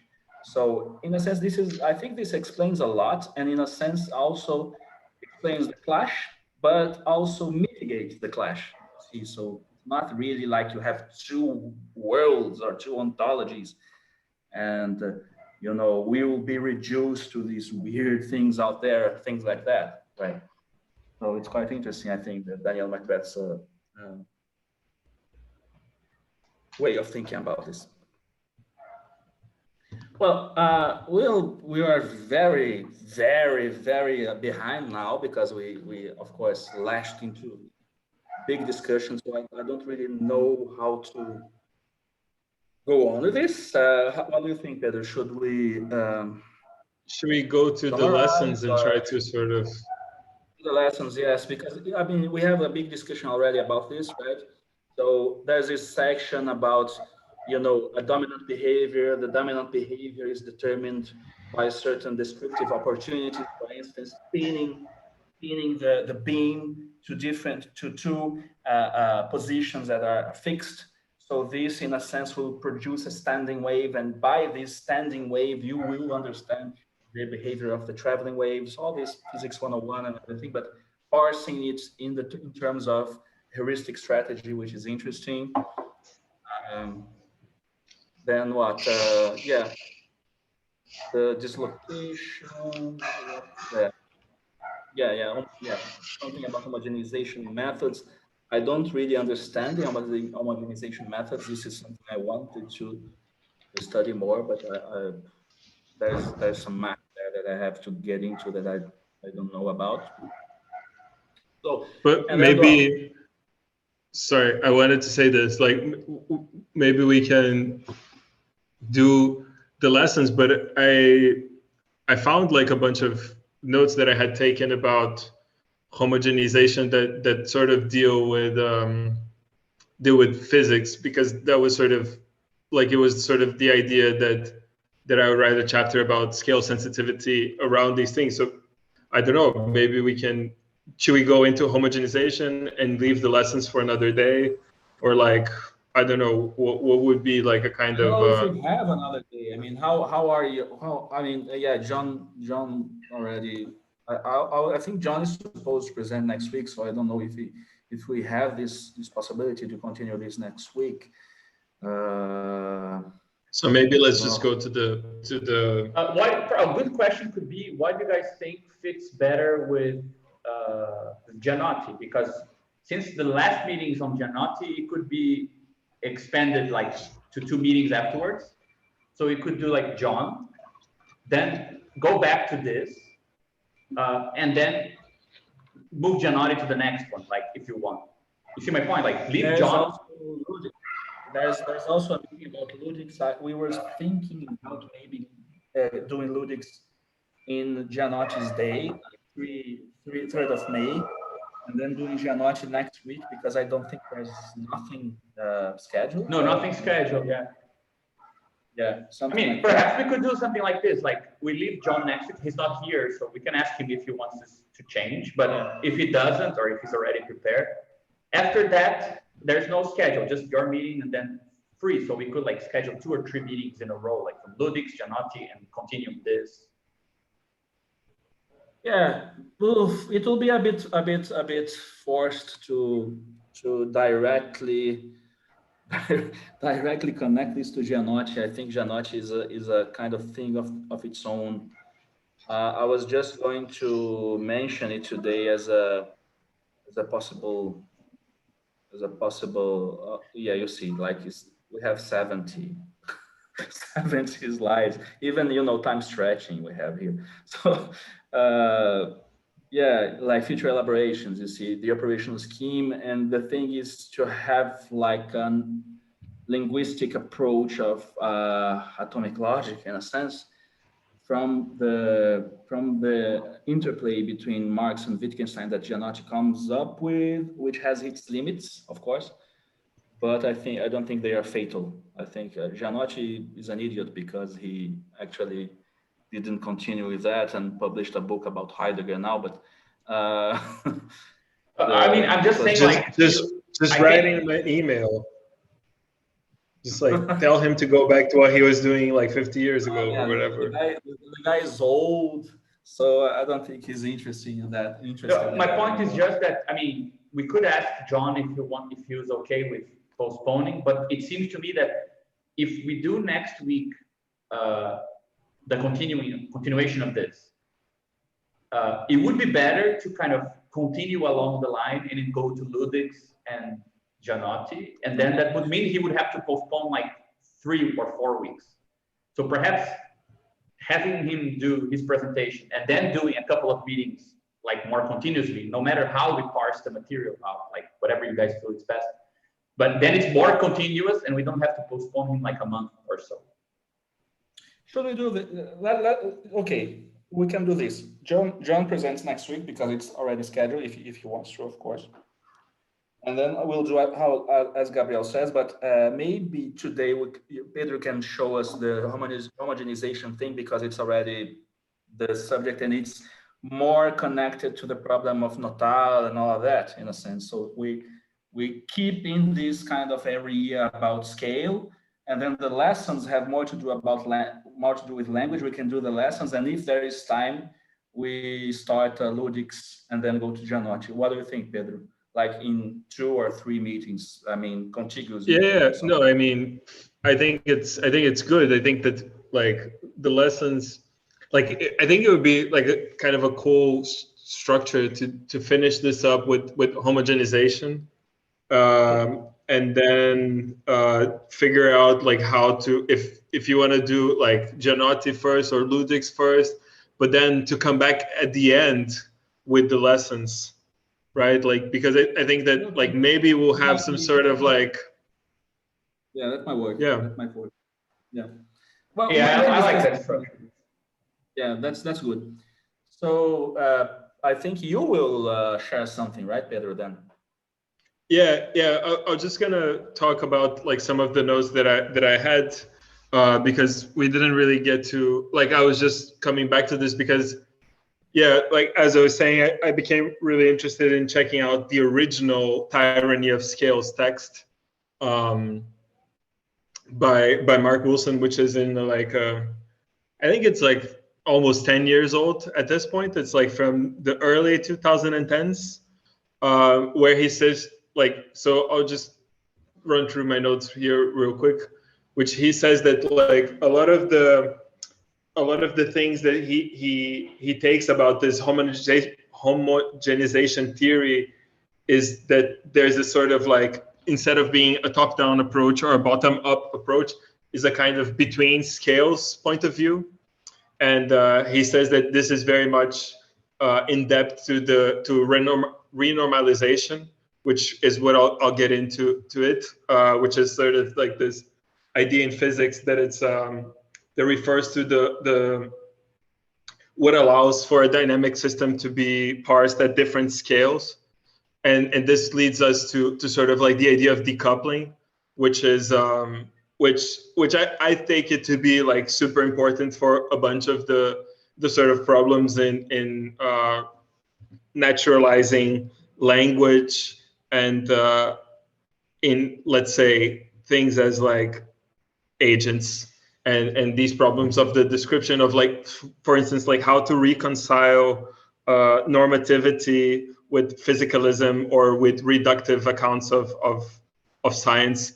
And so just start with decoupling. So we find that physics at one scale decouples from physics at a second scale.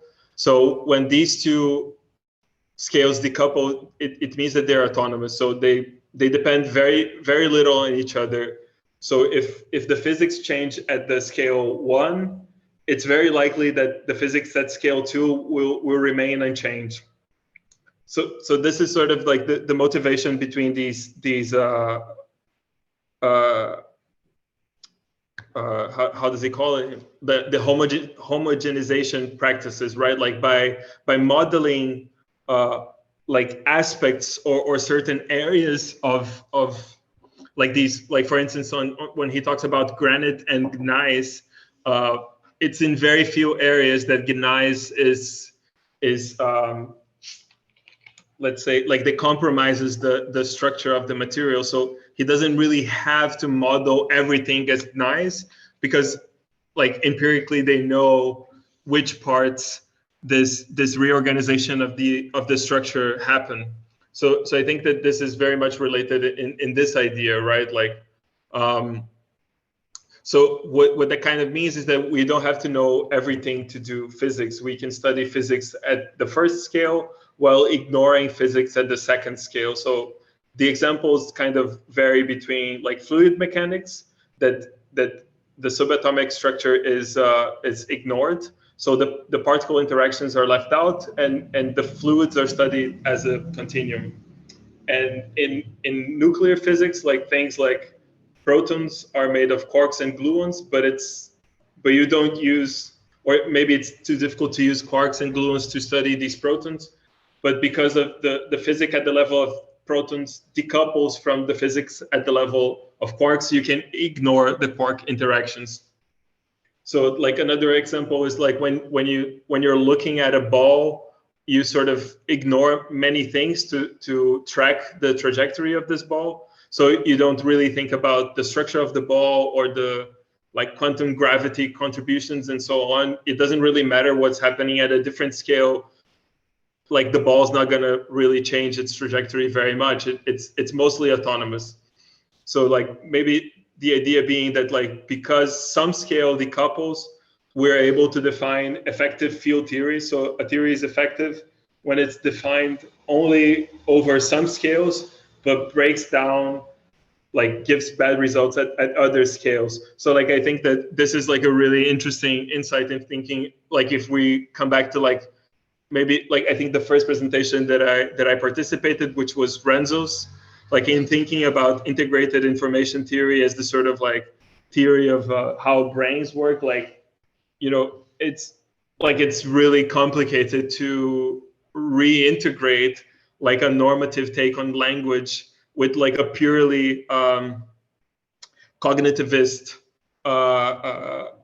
theory of mind. So like for me, at least, the validity of these questions that physics allows us to ask, but also that Wilson kind of maneuvers through is like, how then can you, why would you be able to entertain like both possibilities at the same time? And I think that the reason would be that because these scales are decoupled, right? And I think that like there's like a little bit of work in sort of like of making a case of why is that these scales decouple. And I think that this is something like really interesting, but it has to do with the structure of the argument. But in the sort of in this sort of perspective, I think that the question that these effective field theories are dealing with, it's very much relevant to these matters.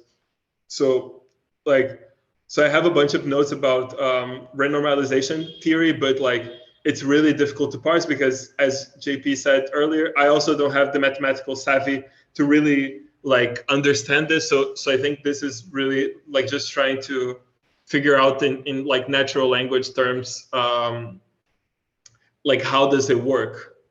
But as far as I can tell, like our physical theory is a Lagrangian L for the mass M scalar field phi. And we can think about L as providing the equations of motion. And at every scale, the terms in L have a coupling constant lambda.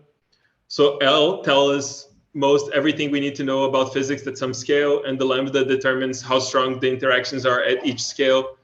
But this is defined like over these arbitrary scales. So if we try to make any calculations, you get like really impossible equations, like really impossible to solve. So there's a sort of, yeah, this sort of like arbitrary cutoff that is set by whoever's doing the modeling, and you sort of renormalize the theory. So this is where it kind of comes from, right? Like from each scale, you move the cutoff a step further in trying to keep the system from giving like these bad results.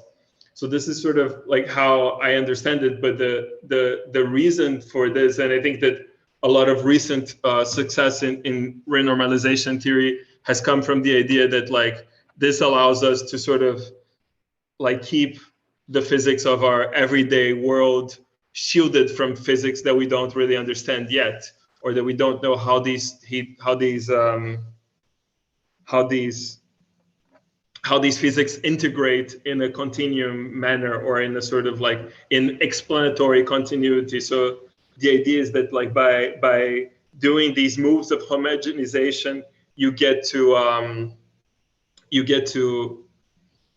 sort of like shield what we do know from what we don't know. Yeah, that's interesting. I think Notal, I mean, the connection with Notal would be that it seems like he sort of takes the renormalization approach like seriously. because that it's generally like a way to deal with in your quantum field theories when like infinities come up, right? And how to scale for them. And it was kind of thought of as this like cheap mathematical trick. But if I'm interpreting it right, I think Otel has quite a lot of things connecting with it, with this specific. Yeah, he has a book on it. Yeah. I haven't gotten that far yet. Yeah, his point is that but it seems like he's kind of taking it literally, that these paths actually are infinite, right? So these infinities are real. So then you actually have to be sensitive to the scale, right? So like the fractal structure, it's given by these like impossible to solve equations. Is that what he's doing and trying to connect them? Yeah, he actually shows mathematically that fractals do on the opposite direction what renormalization does from, let's say, what renormalization does from bottom to the top, allowing you to forget. Fractal geometry does on the inverse path. So they are method, like he gives the structural backbone to the renormalization process, which again goes back to the thing we were talking about with giving a geometrical meaning to probabilistic treatments, right? Just getting geometric multi-leveling to a bunch of different scale-sensitive strategies, something like that. So you have both things at the same time. Is that something that approaches what he's doing in a sense? Yeah, I think so. I'm just trying to find a quote here to send you, but it's way too long for. I was interested in the cutoff criterion. I don't know if Pedro has something to do about that, because you said an arbitrary cutoff. I don't see how an arbitrary cutoff would yield a good result. Maybe it's completely ignorant. Probably it is a completely ignorant question. I mean, like I'm also completely ignorant on this. So, like from what I get is that like, so to be able to get some answers from this, you have to sort of ignore all, like, I don't know. I think it's basically a work of modeling. Like you sort of establish the cutoffs that give the correct results, right? Like they give the correct empirical results. Like I think that this is how I understand it, right? Like that you have some sort of because like what he saw, like this is very much based on analyzing empirical data from like particle collisions, right? Like you make the particles collide, you extract lots of empirical data, and then you use this empirical data to run the models so that you have something to compare to, right? Like, so I think that the arbitrary cutoff would be to sort of to get the system to behave how we expect it to behave. You know? I mean, you mean cutoff in the sense that the cutoff is between what you're considering and what you will not consider. It's not the cutoff. Yeah, I think. It's not a cutoff between scales. RVE levels. No, it's not nothing about that. No. Like the cutoff is like I won't open further the black box. This is the cutoff. Yeah, I would assume so. And there's a degree of arbitrariness to that. Here, can I share a screen really quickly? I think this is a good point here of connection.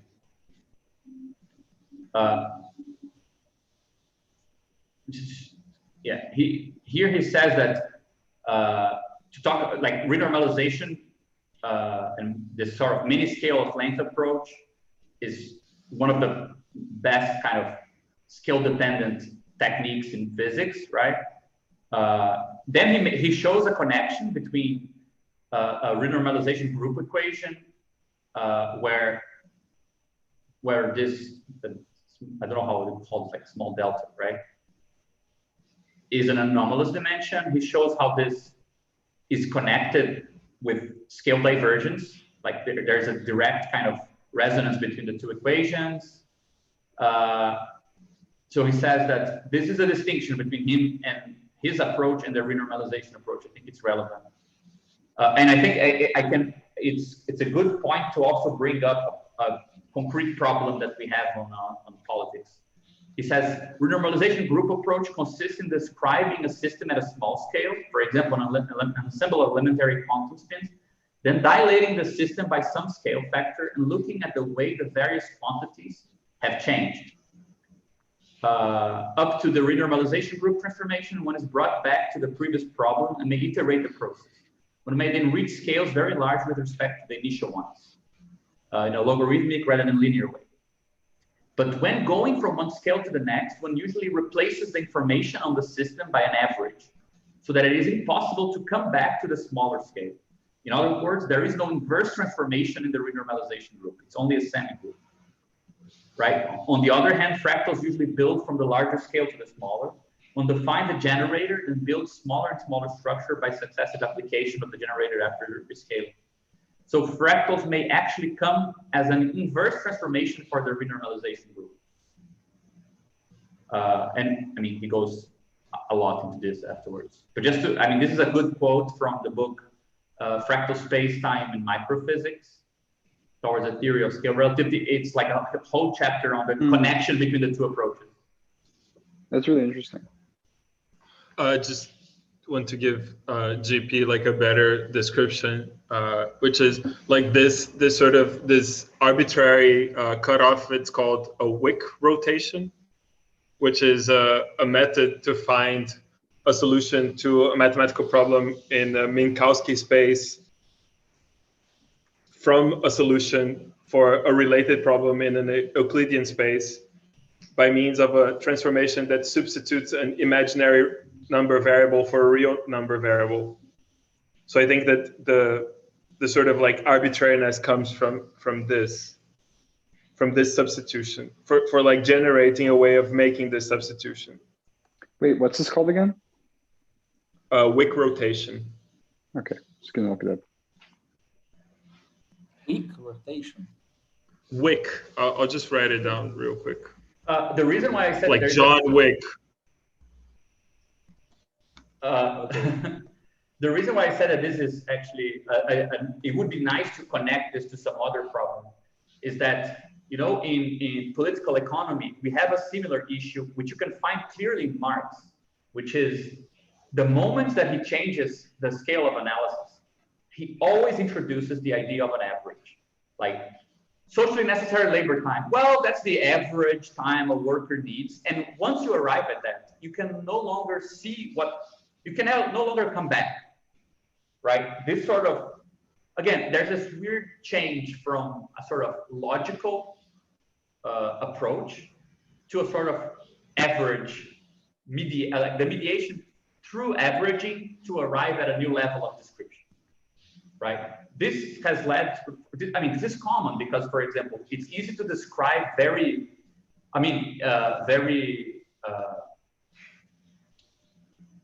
there's a sort of nice analogy. Like if you talk about a workplace, you can talk about people interacting in almost classical sense, right?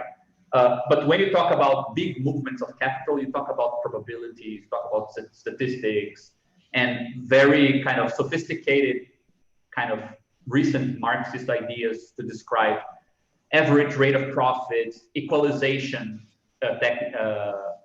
logics for how different rates of profit can become kind of equal among society, among sectors of capitalist departments.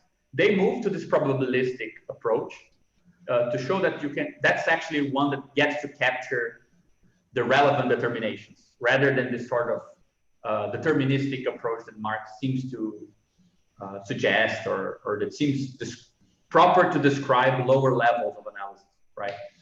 And it's a good, it's interesting. It seems like it's okay. It's an okay solution, but it always leads you to the sort of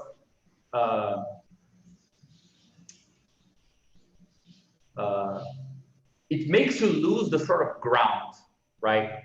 Masking the ground. You're masking the process that gives rise to the new scale in a sense. Yeah, and then it's a reason why, even though capital goes from the analysis of production to the analysis of circulation to the analysis of global capitalism as a whole, which is book 3, right? In book 3, describing the sort of totality of capital and the partition of total capital, he introduces the common notions: profit, demand and supply, prices of production, and things like this, which are recognizable.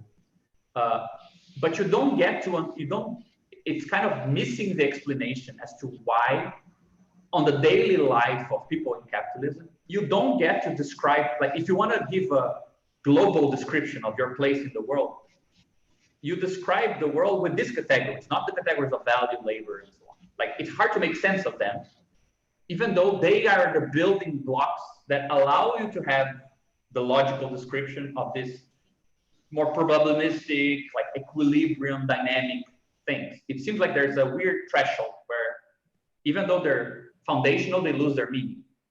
So it's nice to also, I mean, be very explicit about like what's the sort of structure that requires you or is kind of mobilizes this other way of describing things, right? Like averaging things, or seeming like it's easier to describe things as sort of complex, dynamic, where people are just interacting, and this gives rise to weird effects like supply and demand curves, and that's just it, you know. So I don't know, there's a nice connection between a problem that is actually getting more attention these days than it did in the past, between the tools that Marx uses to move between levels of analysis of capital, you know, and this sort of issue of why it seems like when you move, like the very common strategy for moving from one level of analysis to another in other fields, it's also finding the proper way of, the meaningful way of doing an averaging of something, to kind of an averaging as a way to forget something that becomes meaningless in that context, you know? Like that could also be a useful discussion more generally, I think. Sorry. Yeah, I mean, that's also, I think this like averaging concept in mathematics plays like a really central role, where basically everything, I mean, just equivalence classes, general, right? That's basically everything in math, is when you look at an object in different ways, right? You can look at an object geometrically, algebraically, topologically. So I think it's connected also. But this is what I want to get at. Like, as well. Don't you think that it's interesting that in category theory, you have a concept of forgetting or abstracting away, which is not really an averaging strategy, right?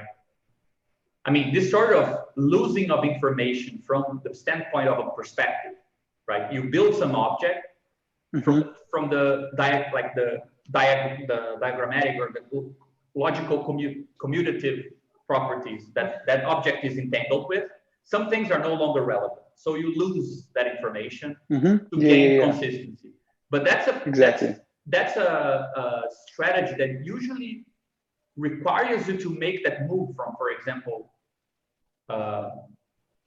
from deterministic to non-deterministic, or from simple to complex, right? It's usually it's usually very kind of committed to other ideas.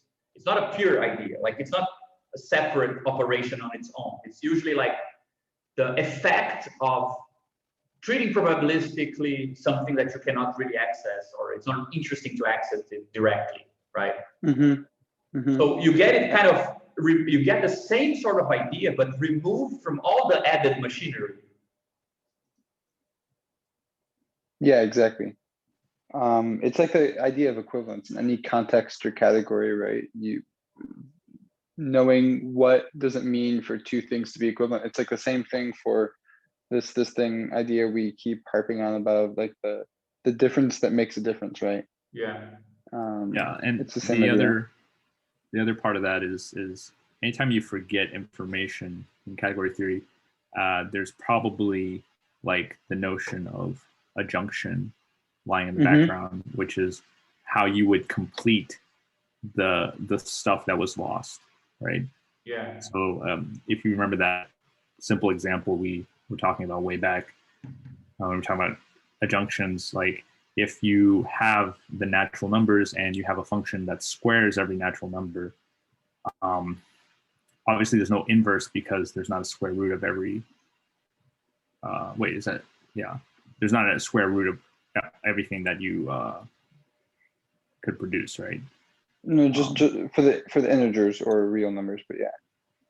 For the integers, right? So the adjunction would be how you would choose an inverse to that function that lost some information, right? It was kind of like complex numbers, right? Yeah, and then you kind of expand your original space so that you can allow for like the square root of 2, for example. Yeah, I don't want to take up. But I just thought that that's a nice example. Like the renormalization seems to be a practical strategy for kind of coming up with a new homogeneous, consistent level of description. But this idea that it doesn't have this inverse, right? Once you lose that information, it's connected with so many other changes that you can't really go back, right? And the reason why I'm saying this is because in that book by Robert Rosen on his approach to theoretical biology through category theory, that's his argument, that you don't want to describe the forgetfulness of aspects of a material through complex system or dynamic system analysis. Like that shouldn't be the biologist's tool, because you're required to make so many other commitments that the fact that biological creatures, they can come to be affected by things that they forgot. They can become meaningful again, right? You want that to be kind of you want the tools that describe this organization of the living creature to not be committed to the fact that things you forgot when you moved to some other descriptive level cannot be kind of come to play a part at that level at some point, So I think that there's a nice kind of interplay between category theory and complex analysis at this point. But again, it's in the point, but not really exactly on topic. Pedro, I just wanted to ask, where did you read this stuff connecting the homogeneity and renormalization things? Is this in the Mark Wilson text?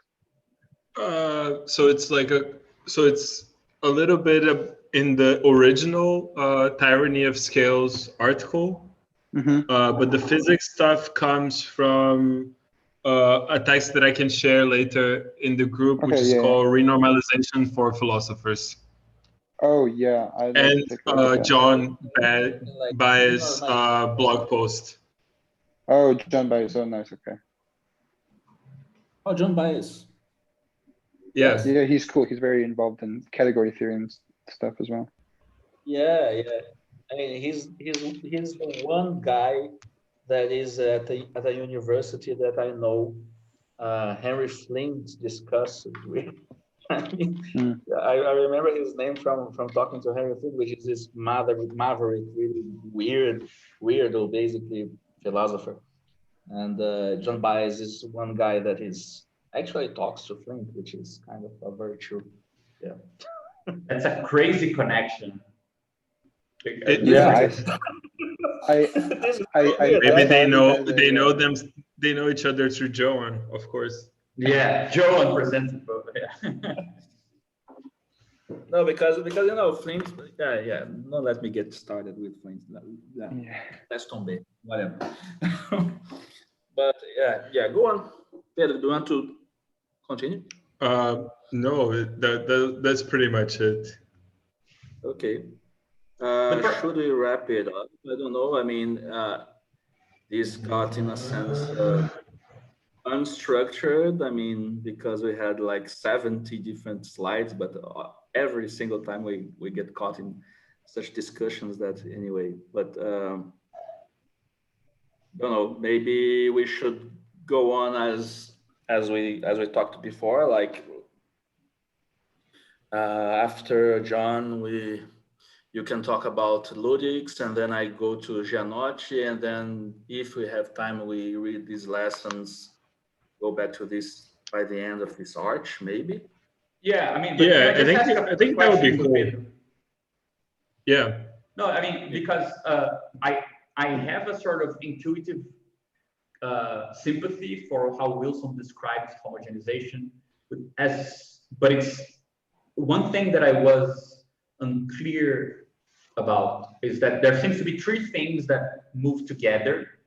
But since you looked into this, it would be nice to if you could elaborate a bit more, which is there is this sort of, I would even say four things that are moving together. Like you want to find the appropriate kind of way of talking about a phenomena, because one of the criteria for it to be the appropriate one is that it kind of latches on, still manages to latch on, which is a very kind of slippery thing, right? He has a very sort of slippery theory of reference. Still manage to latch on to some reference. Like if you speak about it this way, you're talking about something, right? Whereas if you continue to talk it about it that way for a slightly different phenomena or slightly different situation, you might have lost your reference, right? So that seems to be the first thing, like the sort of latching on to the slippery reference thing. The second is like that this seems to be connected with consistency, but in a very complicated way, because being consistent is precisely, as Caron was saying, like language can play tricks, because if you confuse linguistic consistency and rational consistency, you might be moving beyond, generalizing a way of speaking beyond that reference and letting it slip out, right? So there's something about consistency that comes into play there. It seems relevant, like at the conceptual level, perhaps. Then there is this homogenization thing, which seems a bit more technical, though he talks about it in a way that doesn't seem to apply only to formalisms or to a formal treatment of things, which is a bit unclear exactly like what gets homogenized. And then ultimately there is like the big kind of example of this, which is to be, seems to be the renormalization approach, right? I mean, I just added a bunch of things, but if you could perhaps elaborate on how they go together, or like, especially the homogenization, like I think that's the good place to start. It seems to imply something concerning consistency, but it's not clear to me. Well, I think it's more like, it's sort of like the way that I understand it, at least, especially in relation to the renormalization group stuff, is that like the homogenization, it's really about like limiting what can be said about each scale, and like in terms that you can then sort of reintegrate with the rest of the structure, right? Like there isn't really, I think I just want to open the physics avoidance to look into this, but what I remember is that like I think that what he's saying is that, especially because I think that the lesson that he talks about the homogenization mostly it's for, and that he says that like you have to use very specific, like he says, like specific linguistic locutions to help listeners follow its altering context correctly, and to sort of be able to connect everything together. And I think that this is the thing, that the example that he gives is, he even mentions consistency actually, which is, he says something like, the varying stages within a stretch of multiscalar reasoning can be highlighted as follows. Let us now convert our recrystallization data in terms that our higher order model can understand. And the second one is, what? What's the page you're reading from? It's from lesson 4 from our presentation, if you want to pull that up. Oh, the presentation, yeah, because I have physics avoidance here, so yeah. So from the presentation. I didn't have, but I think that this is like a really nice example that I think it sort of addresses what Gabriel asked us, which is sort of like, so he puts like the varying, like, I don't think it's the varying, it's like really two stages, but it's like you sort of convert because this is relative to granite and gneiss, right? Like that gneiss is a granite that have been recrystallized because of stress. So he's talking about like being able to pinpoint where this process happens, so that you can incorporate that, like where, the size, and how it's distributed over the material, in order to bring this back into the calculations that take into consideration the structure of granite. And then he says that first you convert the data into terms that your higher order model can understand, and then you repeat, like, checking for consistency over and over until you have a stable result across the scales. So I think that what he's talking about in terms of consistency and homogenization, it's actually the data that is produced by specific computations in relation to modeling each scale. So then he follows with these questions, which I think it's like, and he's doing this all in like the structure of questions, right? Like, let us now ask what upper scale effects will be caused by the lower scale recrystallization. And let us now consider what becomes true on a higher length scale as granite recrystallizes. So I think that this is really the way in which both consistency and homogenization are brought into the fold, because they're like different sides of the same process, right? Like, ideally, the process of homogenization yields consistency by reintegrating the specific. Because, like, I think that what I think it's maybe lost in this explanation is that, like, this question of recrystallization is really only ever present in very specific parts of the material. So it's something that can be, like, synchronized without having to calculate a lot of it, right? Like, it's just really small instances of the material that behave in this way.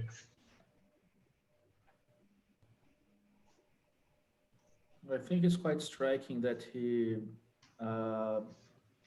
says that homogenization has to do with the way scales talk to each other, in a sense. Like, yeah, it's not that there is no internal consistency. There is a certain consistency to each scale. Otherwise, you wouldn't arrive at an RVE and a description of its specific behavior. But you have to filter this information in order to be visible from the other scale. He uses kind of this metaphor of the scales communicating to each other. And if you, let us say, communicate as it is the consistency of a scale to the other one, it seems that there's a lot of clutter, there's a lot of noise. And he says something that I find very striking, but I have a kind of hard time parsing what it means to do that in the mathematical terms, in the applied math terms, which has to do with the fact that, for instance, from the point of view of the macro scale, those shifts of behavior in the micro scale looks like blurred things. There's a kind of blurry quality to that. That becomes defined, determined as you approach a different resolution, of course. I mean, it looks a lot like what that analytic condition of atoms for Badiou, right? That you found an atomic predicate if underneath it two different things are indistinguishable, right? It's a blurring, right? The blurring is a blurring. And he talks about homogenization in terms of you have to, in your model, replicate the way that one scale is seen from the other one. So there is a degree of blurriness to that scales that have, you know, determinate behaviors that are non-identical to the ones of the other scale. So this blurriness should be should be in a sense retained, simulated by your model, and because then you are kind of being able to look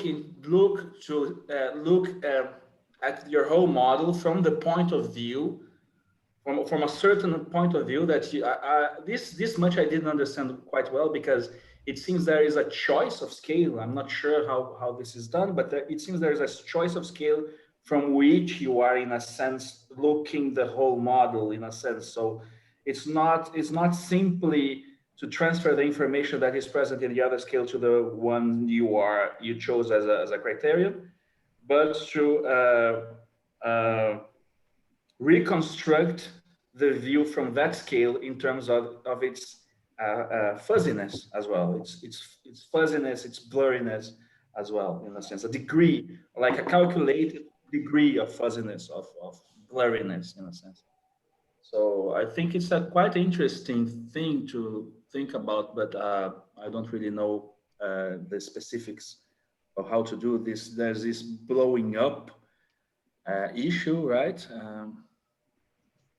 To blow up a certain behavior by approaching the RVE size to 0, and considering it like an infinite population, and maintaining the same behaviors in the surfaces, in the areas and the surfaces, at the same time approaching asymptotically 0, you know, the RVE to 0 or something like that, and then rereading the whole model on that criterion. So, but this is very, very far away from really understanding what's at stake. So I was trying to read some technical stuff about it, but it demands a lot of previous knowledge of how these things work. Yeah, the way that I don't understand it, like the point that it seems to me that it's a good place to see the move from the sort of transcendental general discussion of this to the sort of specific problem, is that the whole point is, what does it mean in a physical theory, in physics, to treat things indistinguishably, right? So you don't, it's not a matter of talking about it indistinguishably. So natural language, you could say, look at the molecular level. Some particles are moving this way, some particles are moving that. It's a very mass heterogeneous field. Well, what can you say in general? Well, you can say in general they're moving, right? Or you can say they're moving with this property or not. I mean, that's the homogeneous description of a very heterogeneous process. But that's not really doing physics yet, right? What you want to do, yeah. So what you want to do is, and I think that's where the issue of the averages are relevant, because that's a strategy for producing rigorous mathematical statements that capture some properties rather than others of a system, in a way that now it looks like you're just cutting off, like you're establishing a threshold of what is heterogeneous but irrelevant, because on the whole, right, you get this general property, and then you substitute the information about the heterogeneous system for, which it can be totally intractable, right, for a tractable, simpler, let's say, description of a property that holds. Yeah, you choose there's a considered degree of blurriness there, because then you are not falling into the problem of intractable quantities from the point of view of your average scale that you chose. But at the same time, it's not the opposite. It's not like there's some stuff moving there. Like it's not that. You're still capturing some relevant behavior, right?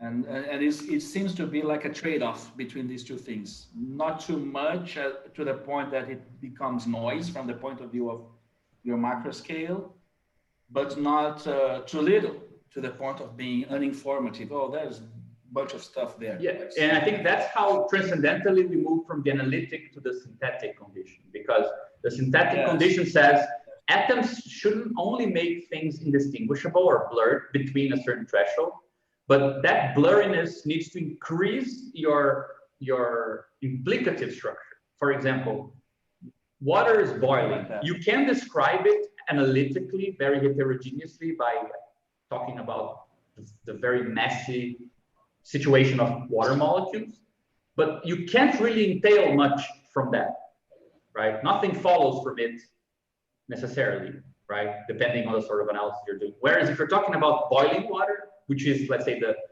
the averaging higher scale behavior of the system, you can talk about the fact that the water, the boiling pot is getting hot together with it, or like that information remains, because that averaging behavior of they speeding up the molecules has some interaction with the metal in the pan or whatever recipient you have.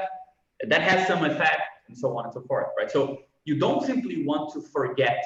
There is a very important connection between forgetting and enriching, right? Exactly. But enriching in the logical sense, right? You have to forget as a means to understand, like as a means to enrich your description. Yeah, and not every analytic procedure. Right now, not every analytic procedure will increase this synthetic richness, right? So it seems like that's the trade-off. But then again, I think the third condition is, which we call like the materialist condition, right? It's not enough to simply do these two things if they imply losing some relation to a reference. You want this to keep a hold on the reference, right? Because there are interesting metaphors that allow you to change. For example, Juliet is the sun. That's a metaphor, right? You're treating Juliet as if it's on par with astral bodies and stars. And you can make implicative statements. Therefore, I am like the moon or like the earth. I mean, you're creating a rich language based on a weird forgetting of differences. But it's not, it's a metaphor because it purposely loses track of the reference. You cannot guarantee that by following that implicative structure, you can get back to the material at stake, right? At some point I will say, oh my God, so Juliet it has solar flares. No, that makes no sense with the metaphor. Like, I think that's not the point, right? You make statements that have no counterpart. Yeah, unless solar flares means another thing, which means it's another metaphor. Exactly, and you lose something. So it's nice to, I mean, you need the 3 points, right? An analytic kind of creating homogeneous and, let's say, forgetful predicates that are, on the other hand, synthetically relevant. They enrich your implicative description of the world, but that implicative description still, I mean, and that's where I think the dangers of language, like this overpotency that you talked about, rather than its weakness, comes in. Because if you just trust the syntactic aspect of language, it can actually... I agree with that. Right? This overpotency is a problem. I mean, but it's not really a problem of weakness. It's a problem of overpotency. Yeah, exactly. It's too strong. Like, it can make too many implications, right? And it can almost anything in language. Like, this is, come on, I mean, and this is the whole, I mean, if you go back to philosophy of language, to Wittgenstein, to all that thing that I studied for years, it has to do with that. Like, you lose track of what's going on because language is seamless in its surface. So you see like words and sentences, and the sentences are alike. And language games sometimes are alike, or seem to be alike, and they are not. For some detailed difference, there is some detail that is different between them, among them, that makes all the difference. So yes, it's danger. The danger of language is a kind of form of it comes from its overpotency in a sense. Yeah, and I think that this is a nice kind of way to introduce this kind of wandering significance, this slippery referent problem, because that's a third category, right? That's a third condition. You have the analytic, the syntactic, but the syntactic is not really the end of it. I think that's, if I understand the debate you guys were proposing between Wilson and other inferentialists, is that inference is actually the syntactic. It doesn't guarantee the material. Whereas being aware of the slippery aspect requires you to treat it as a third thing, right? So you need to keep track of some indexing of the syntactic on the material. Okay, that's good. It's like you could reconstruct random as saying something like the syntactic condition is sufficient to guarantee reference. Yeah, something like this. That's how I understood it, is what you said. Yeah, random is something like that. Sellers is not like that. So yeah, there's that. And but then Sellers has Sellers has this ambiguous position that, you know, sustains like this clash of images, that there's a bunch of different interpretations on that. I like Daniel Macbeth's one, as I said. There's still reference. You were tracking down a reference through the inference. So it's still a different thing. It's not like in random, the synthesis is sufficient for the reference, but you know, the synthesis, the previous synthesis you did. Wait, just can I ask something real quick? Reference in which way? You're asking me, or I'd say in the linguistic way. I mean, the referent, you know, like in the Freudian sense. Oh, okay. Yeah, no, it's just because I was thinking that, like, for Sellers, this is really dependent on picturing, right? Yeah. I was also avoiding this issue, but yeah, it is dependent on picturing. Yeah. Oh, which means it has to do with perception, language entry transitions, and all that. I mean, paradigmatically, it has to do with language entry transitions. But at the same time, there is this weird issue because, you know, in the scientific image, you are dealing with postulated entities, so you're not seeing them. You are inferring from what you see a certain behavior that will explain what you see. And this is entangled with the space of reasons, but it tracks also a reference, it tracks a behavior, right? So there is picturing going on, but it is kind of a second order picturing. This is a interesting thing. So it seems that the difference between what the objects in the manifest image that are observational and the objects in the scientific image, which are postulational science, as he talks about, seems to be a difference between first order and second order picturing, in a sense. And picturing is there, in a sense, in the role of sensation, like. But yeah, it's kind of a logical. There's a logical infrastructure to that. It's a fairly complicated issue, picturing. So this is why I was. But you know what's interesting? Like, I think we could cut off picturing.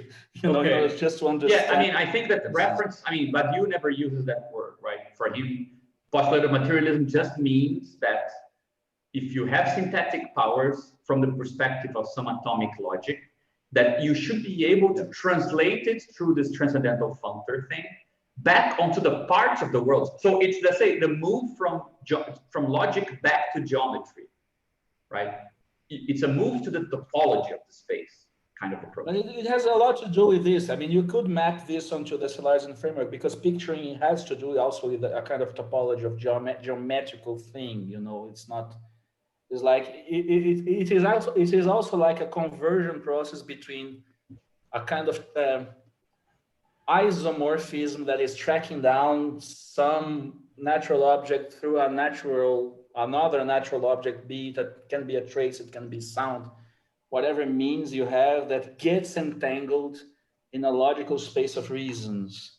So there's a picturing, the picturing relation is not really in the language, you see, it's like a condition for the language. So there is a lot of different. This is why I'm interested. Also, you know, this is you're touching upon the core of what's interesting me a lot in Badiou from what everything that we studied last year. There is something to be gained in this comparison, and yeah. But I mean, I would cut off today picturing because it's quite complicated matter. But anyway, there is an interesting yeah, there's an interesting possibility there also of a connection to what Badiou is doing.